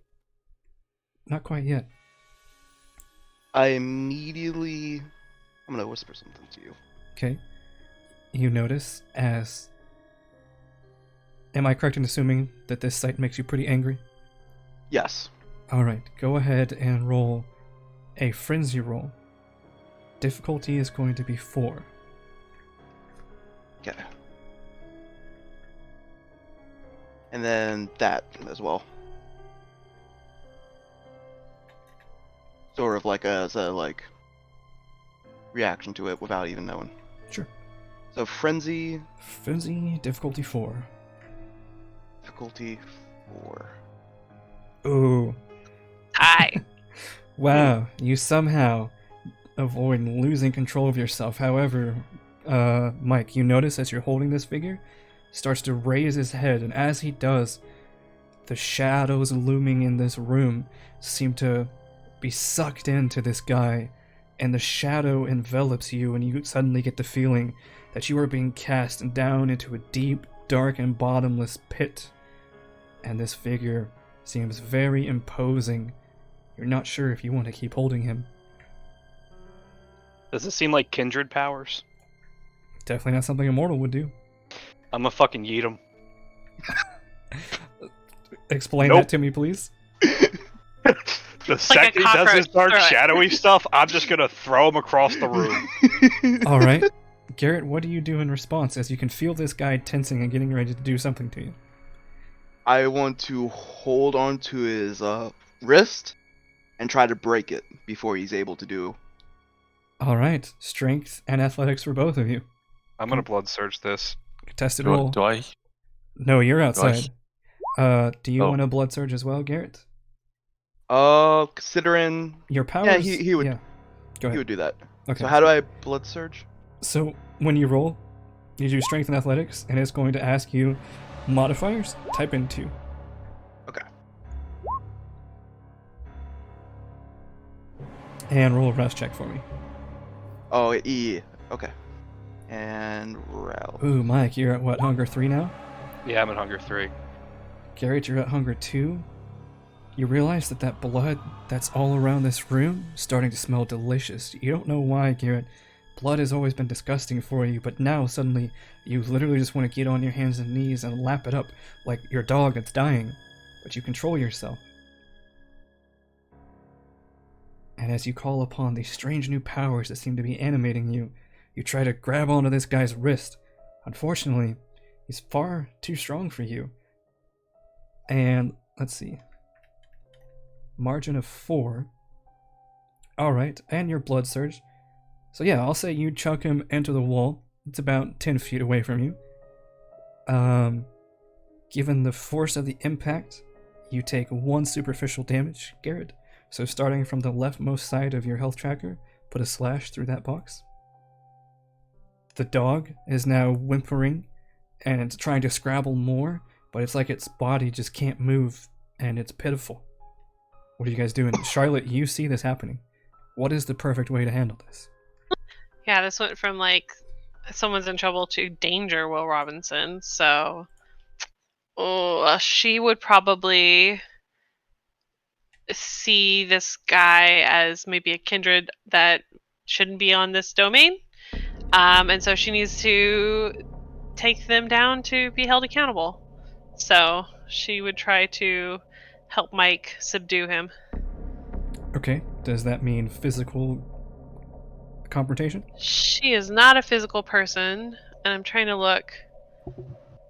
I'm going to... What is this? Oh god, I can't do that. I'm at hunger 4.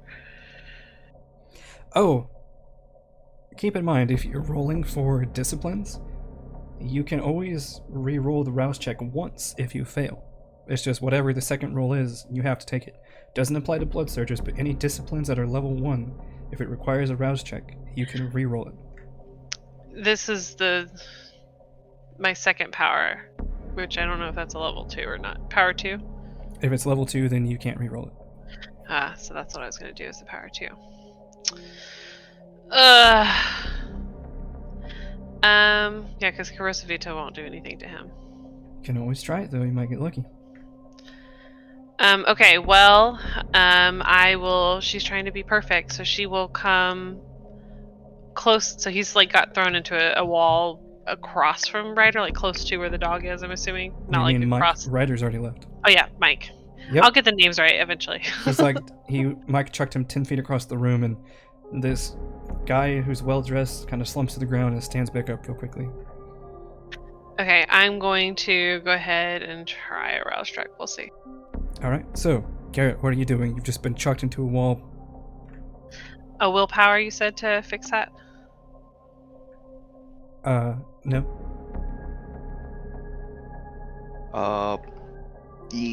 I close my eyes, and as they reopen, the iris of my eyes are now black against the white of the I don't know how to pronounce it. The Solera? Solera, yeah. And it's not really in state of mind, so he tries to charge at Mike and try to tackle him. Okay. Mike, you see this guy stand up. He dons this really disturbing visage. The shadows again are starting to swirl around him, and they're even covering you up. What do you do? Can I activate Daunt and try to scare him at the same time? That's what Daunt does, yeah. You just can't attack him if you're going to use Daunt. Yeah, I'm not going to attack him, and him attacking me also requires a resolve plus composure roll. Right, let's see. But first, he is going to,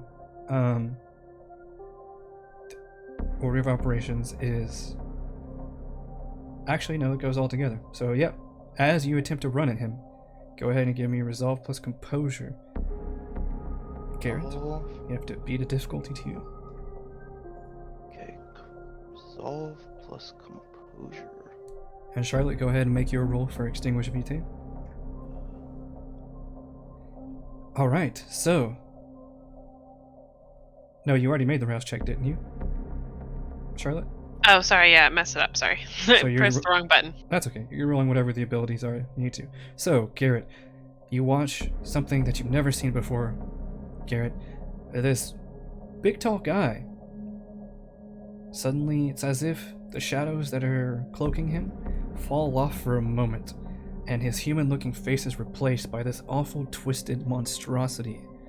His eyes almost seem to be glistening with the glee of potential murder.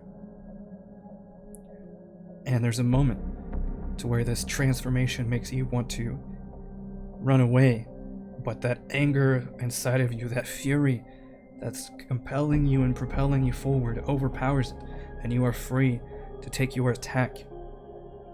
So, you said you were tackling him, is that right? Yes. Strength and athletics. And is this Dexterity contested? and dodge for you, Mike. Eh.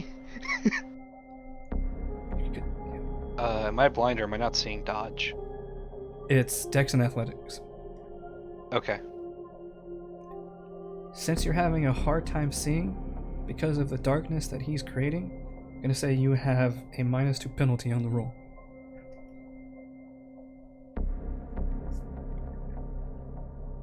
Alright, so... Okay, yeah, he tackles me. So, you summon this power, you find yourself becoming monstrous in appearance, yet this shadow-cloaked, suited man just leaps out of the darkness, tackles you to the ground. Charlotte, you summon the Tremere sorcery. And then what does he need to roll to resist this? Stamina and composure. Stamina and composure, Garrett. Okay. As you tackle this big himbo to the ground, you feel inside you the blood start to burn. How many successes did you roll? 4. 4. Yep, so that's not good enough. As you tackle this guy to the ground, all of a sudden, your hunger increases by 1, and you feel the pressure to drink the blood near you increasing. It's like this nag at the back of your mind, something that's constantly eating away at your conscious thoughts. As you're tackling this guy, what's next? So he's on top of me, right? Yes. I want to try and wiggle my way up and put him in a guillotine hold. Okay. Garrett? So I'm like in a frenzy.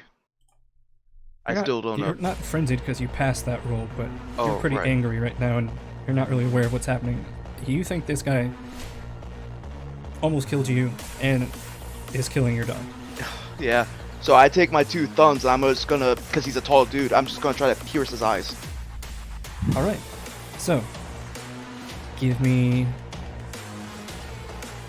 dexterity plus piercing someone's eyes out. Yeah, give me athletics.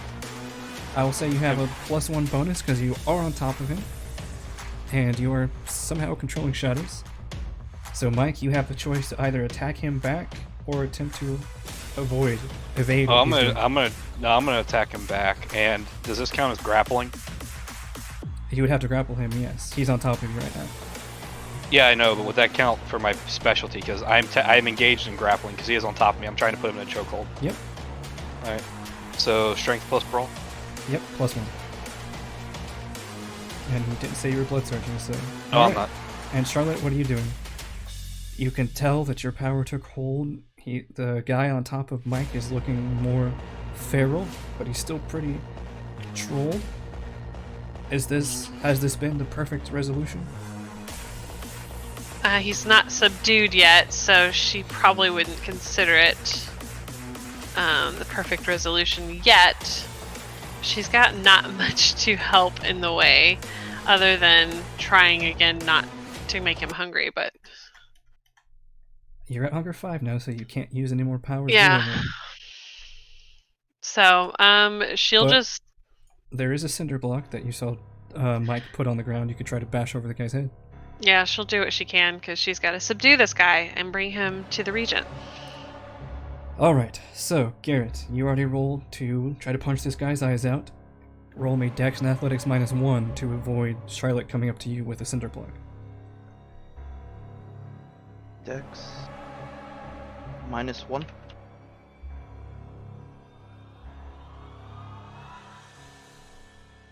Mike Dex- believes in you, Charlotte. You can do this.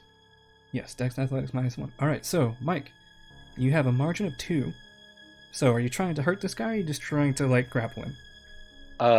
I'm trying to subdue him, knock him out. However, you can knock out a kindred. Okay.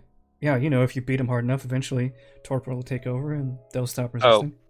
Then, yeah, no, I'm actually applying pressure to try and break his neck. Then. Alright, so you have a margin of 2 successes, so that's 1 more superficial damage to you, Garrett, as you go to gouge the guy's eyes out, but this guy's pretty strong. He seems to know his way around some fistfights. He shunts you off of him and curls around you, grapples you, and squeezes on or twists on your neck pretty hard. And then Charlotte comes at you with a cinder block. Give me strength and melee. Charlotte. Do I hear this ruckus outside?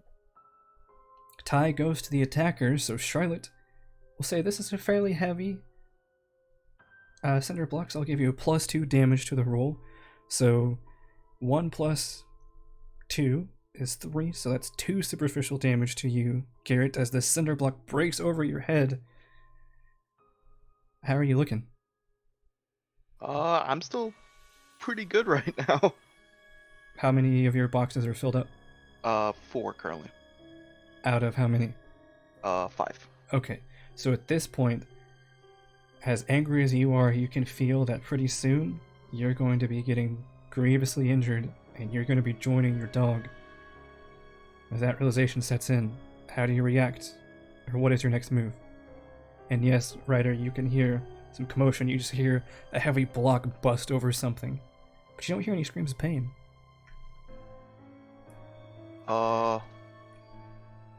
Again, I'm gonna just do full elbows to the guy holding me.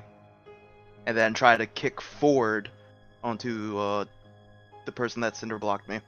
Okay, so you're trying to make 2 attacks? Yep. So you need to split your pool. It's going to be strength and brawl. And to divide that between the 2 attackers. You can blood surge if you would like. As you find this new power, that's like, almost like as you get angrier, it makes you stronger. I will not, but... So how do I split it? I just like roll it and then... So whatever however you're dividing it, so like, let's say you had 5 and you're going to do 3 and 2, so you'd roll the normal thing, and then for the first roll, put modifier -2, and then for the second one, modifier -3. So it'd just be this, and then the other one would be... Alright. So, with this, Mike, you were easily able to overwhelm the rather futile resistance this apparent kindred is attempting to muster. You grapple him, you slam his head down into the ground and hold his arms tight and put your elbow pressure on his neck to where he cannot move, even if he wanted to. Yep, and I'm just gonna be like, what are you doing here, Kindred? This obviously isn't your domain. You're killing my dog, I'm gonna kill you! And I continue trying to elbow. Yep, you continue I've trying to completely elbow this subdued, guy, right? but at this point it's clear to you that this guy is much stronger than you. So yes, you are fighting with all your might, but he has your number. Then I'm gonna tell him, we didn't kill your dog, we found you like this. Someone else did this to you. Calm down. I begin to slowly stop. So once I notice he stops struggling, I'm gonna get off of you. Are we cool? Yeah. If Okay. Ryder, you hear all this commotion outside. You just reached your car. As you're hearing all this, what do you do? I open up the trunk, grab my first aid kit, and go back in. Flashlight now fully lit ahead of me, and I, in my haste, I jump back through the hole I busted through. Haha, perfect. So you leap up, and the flashlight. Remind me, Garrett. Oh, these shadows can only be extinguished by sunlight, right? yeah. So it's very disturbing. Ryder, you leap back through the hole and shine the flashlight down the dark hallway, but it's just darkness staring back at you. The light just disappears. Hey, what the hell? Hello? Mike? I'm gonna yell back. This is a kindred. Kindred, I swear he I- was warm. Yeah, until he started using shadows and tried to attack me, I had to throw him across the room. Kindred. And now I'm looking. I see. Do I recognize? You do recognize Mike. You don't really recognize this other girl. But Mike? there's like a disturbed stare that she has going on right now. Very intent on But- you. But can she? She can see me, right? Still. The darkness? I mean, you're pretty obscured, but Oh, yeah, like she's right yeah. next to you. Okay. I start fumbling my way through the fog, and I say, "Hey, injured guy, whatever you are, your dog is dying. We need to get him to a hospital or something." Upon realizing Actually, that. Charlotte, give me an intelligence plus occult roll. And also, does this guy seem subdued to you? Has this situation been resolved? Yes, it does seem resolved. Alright, so your -2 penalty fades, as your perfection has been achieved. 5 successes. Like her one superpower is the occult. And smarts. So, you do know that there's one way to fix this dog immediately, and without going to the vet, possibly risking trying to explain this as the way he's torn up. It'd be hard to sell that. And oh, go ahead. I can help your dog, but you have to go meet the regent. Well, Regent. let me finish what I was going to say. You don't even have to get involved if you don't want to, beyond merely offering him this knowledge. It's a thing that you've been told you can't really do, at least not without tremendous effort. But as far as you know, it doesn't impact other kindred from other clans. And what I'm talking about is the process known as ghouling. Yeah, ghouling, yeah. He could ghoul his dog, and although it might take a while, the dog should recover, but the dog would now be, and this is where you make the connection towards what Mike was saying earlier. You're like, oh, that's what he meant. This dog could become a super dog, basically. Alright, I can save your dog, but you have to agree. I know how to save your dog, but you have to agree to go see the regent. You. Okay. I pulled out my hand for his arm. I do so. I bite it till he... Immediately when I see that happen, right? Like she's going to go bite. You see her opening her mouth and moving towards your wrist. I immediately move my hand away and go, "Whoa!" You want to save your dog, right? Yeah, but What the I hell's don't. happening? I can't see shit. I go And you watch- escort Ryder through the darkness. Oh, you can't see either, but you watch now as he's starting to calm. The shadows are slowly starting to sink into him. And after a couple minutes, while him and Charlotte are having this little conflict, I don't remember what the word is, the shadows return to normal. You also know, Charlotte, all he has to do is offer his blood to his dog, and that's good enough. I know, she's being dramatic. Oh, okay. So he says no, and then what do you say? Do you want to save your dog? Yeah. Okay, I bite his flesh. Okay, she tries to bite you again. This time I trust her. Okay. Give it to your dog. Okay. One thing that you immediately notice, Garrett, she bites your flesh. It kind of hurts. You should be bleeding profusely, but no blood comes out of your arm. Garrett listens, but still is freaked out. You're gonna have to make yourself bleed. Like, you think of your arm, think of your blood, make it happen. I just Focus listen very hard on bleeding. and focus. It's a very strange order that you've just been given, but you imagine blood flowing out of your arm like it's supposed to, That's what happens when you're alive.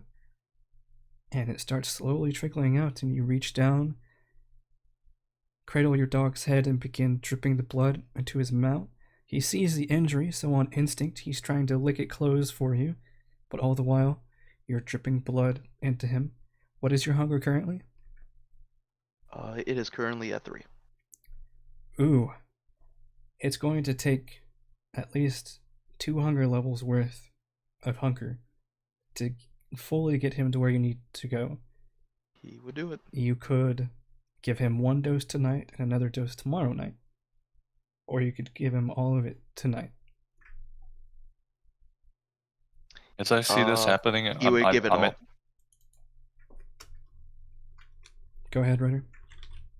As I see this happening, like watching them, like shining a torch on all of them, especially the dog, I'm like, what the fuck? This person's actually a kindred, and they're saving his dog by some Sam? weird blood magic. I don't know. Oh yeah, he looks up at you and says, Sam. You don't recognize Wait. this guy, but he calls you Sam. How does?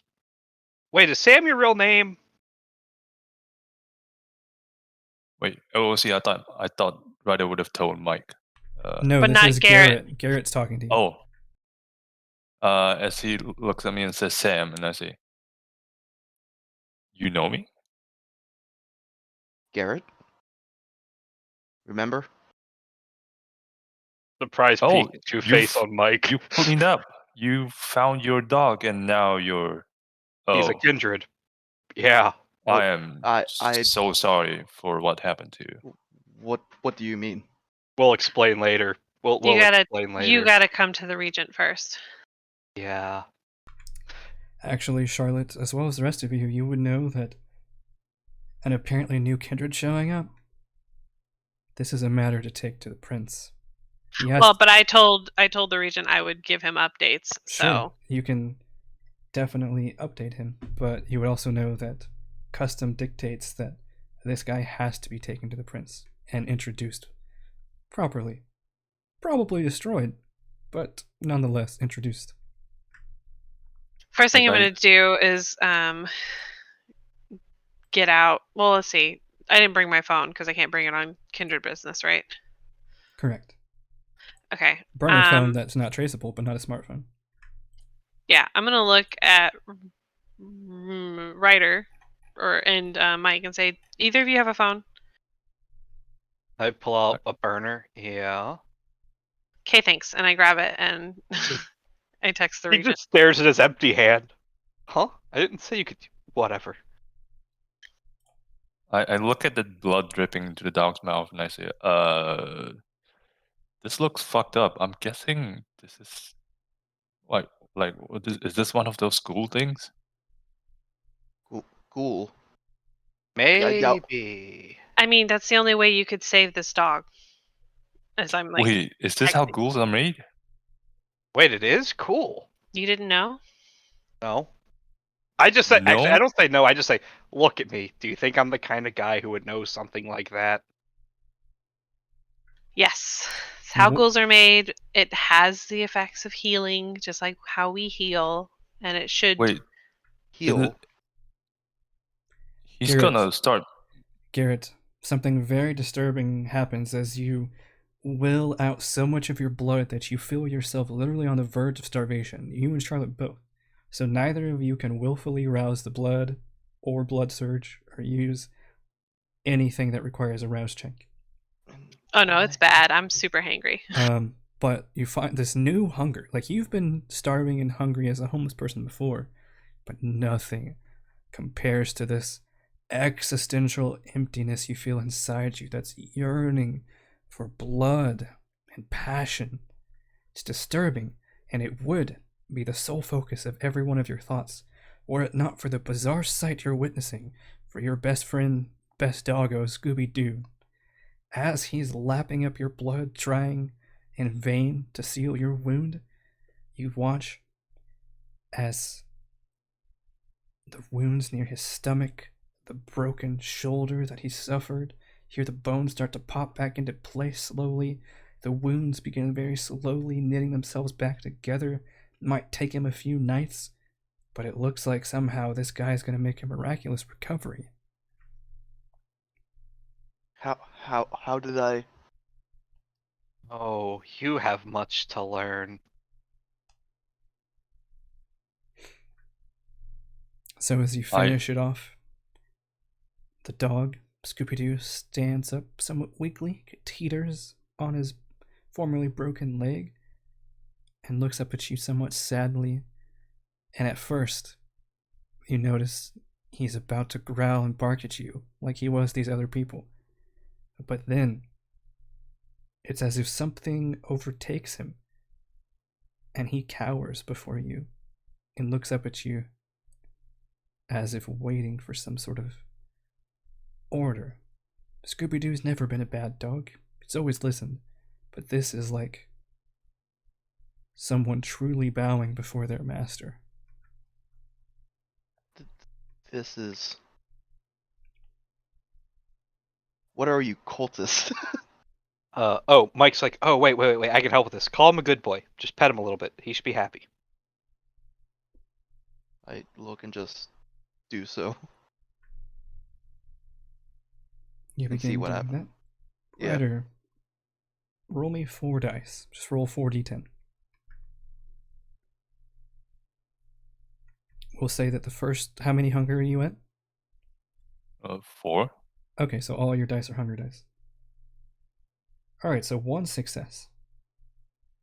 So, as they're all talking and dealing with this dog situation, you remember that there was a large and loud crash through one of the walls whenever you entered the building. But you haven't done any investigating yet.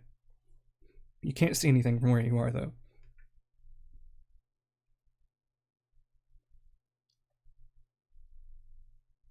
I go back to where he crashed through a wall, and then I try to pick out where he might have flew from and see if there's traces of someone else there. Okay? What you notice is something grotesque, abominable, and truly nightmarish. About 5 feet from where the rubble was that almost buried Garrett alive, probably did bury him alive before he turned, is a gigantic, corpulent form. Its flesh is made of purple, rotting skin. There are pustules and blisters all over it. It is like buried as it's punctured through the wall, but not quite made it to the exterior outside wall. It's just lodged in there. This thing is probably 10 feet tall. You imagine it maybe weighs 400 to 500 pounds, fat roll upon fat roll. Its triple-chinned face squashed into its flabby chest. This is some kind of monstrosity you've never seen before. And it appears to be dead. Garrett, right? What the fuck were you doing before you crashed through that wall? You didn't crash through a wall. The wall, this part of the building was brought down upon you. But you really don't remember anything else. Why were you here? You don't remember. I don't remember. Just remember the ceiling falling on me and wait, I don't remember. This happens. This happened again. Okay, whatever Alan. you might be doing, whatever you came here for, I think you all need to come take a look. Charlotte, do you know anything about this? You knowing the magic stuff? I will pick my way over to where he's at. And just to be clear, Garrett was buried under a collapsed portion of the ceiling about 10 feet away from where this creature is, and he was inside, like a good quarter of the way into this actual room. This monstrosity you see is like has been thrust through most of the wall and stopped just shy of the exterior wall. So it's buried deep inside this other portion of the building's wall. This like purpley fluid lining the area where it's been scraped through. And Charlotte, this is something you've never even seen, read, or heard about before, but it is the most disgusting monstrosity you think you've ever seen. And that's including Nosferatu. Yeah, she carries like a little notepad always with her just in case she has like brainstorm ideas. So she can pull that out of her purse and kind of squat down and start taking like detailed notes of like how many eyes does it have, how many like noses, and what's the color of the skin, and like, just so she can take it back to the regent. Sure. It appears to be mostly humanoid, apart from its grotesque size and shape. So it has 2 massive eyes, 2 regular nostrils, very large, fanged mouth, like serrated teeth.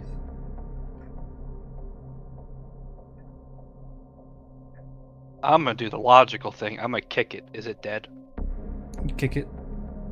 Its chubby legs are pretty sturdy. Sure, the flesh jiggles, but that was a solid hunk of meat you just kicked. How many limbs does this thing have? Like, what? How many fleshy protrusions? How many fleshy protrusions? Anything that resembles a limb. Oh, I got you. As you're looking at it, it appears mostly ordinary. For a human, it's just way too big and excessively fat. So purple skin, chunky boy. You said like 10 feet tall, is that right? Yep. And pustules. Yep. And its And flesh is serrated like teeth. rotting. Pustules and running breath. So it's see, it roughly looked like one of those fucked up bosses from Resident Evil. Like someone got mutated really badly. Let's see, Charlotte's busy rolling. Ryder, you actually said you were looking around. Give me wits and investigation. Need 2 successes.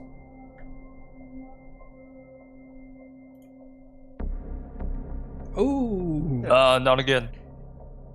Would you like to spend willpower to reroll that 1 black dice to avoid the messy crit?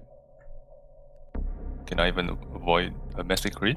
Yeah, like I said at the beginning of the session, you can Willpower use reroll. willpower to reroll a 10 to try to avoid the crit. You can't do it if it's all hunger dice, but if you have a Correct. black dice, you can do it. Oh, but... Oh, okay. So if you reroll the black 10 and it's not a 10, then you just have a crit.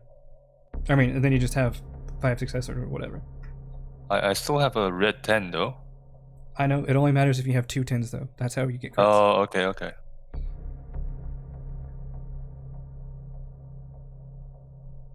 How does that happen? It is what it is. Oh. The fates Decided. have decided.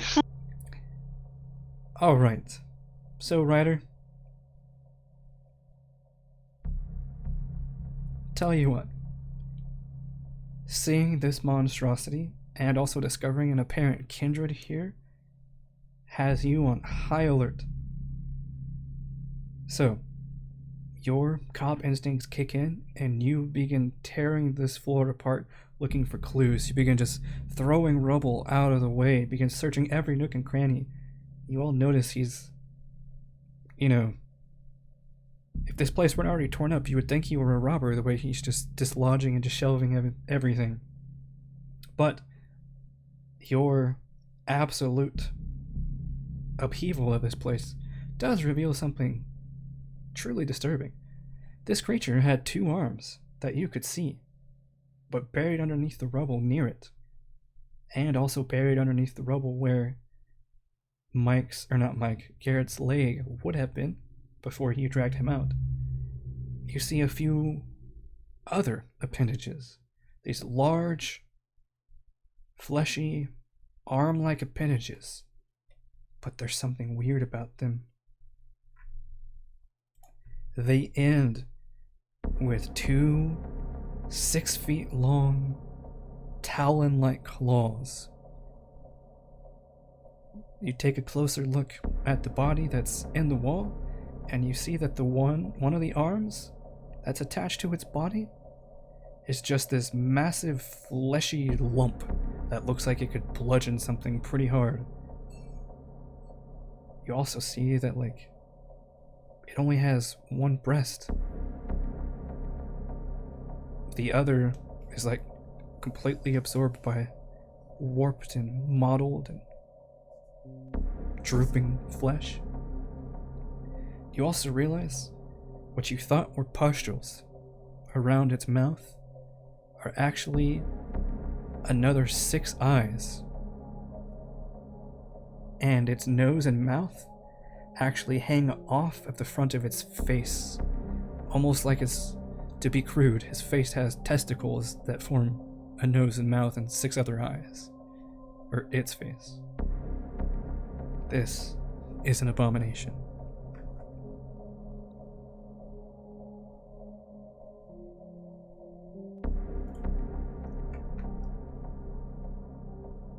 And as you realize that you have some sort of foul monstrosity here that was not only here, but also appears to have been murdered, the emergence of a new kindred, whom you need to tell the region about as well as take to the prince.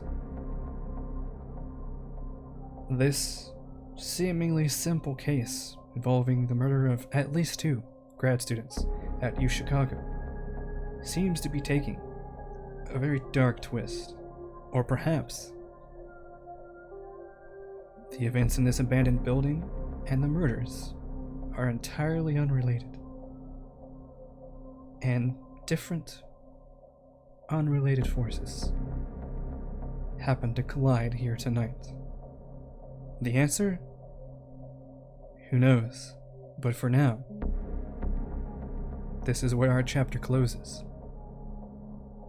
We'll see you next week for Chapter 2.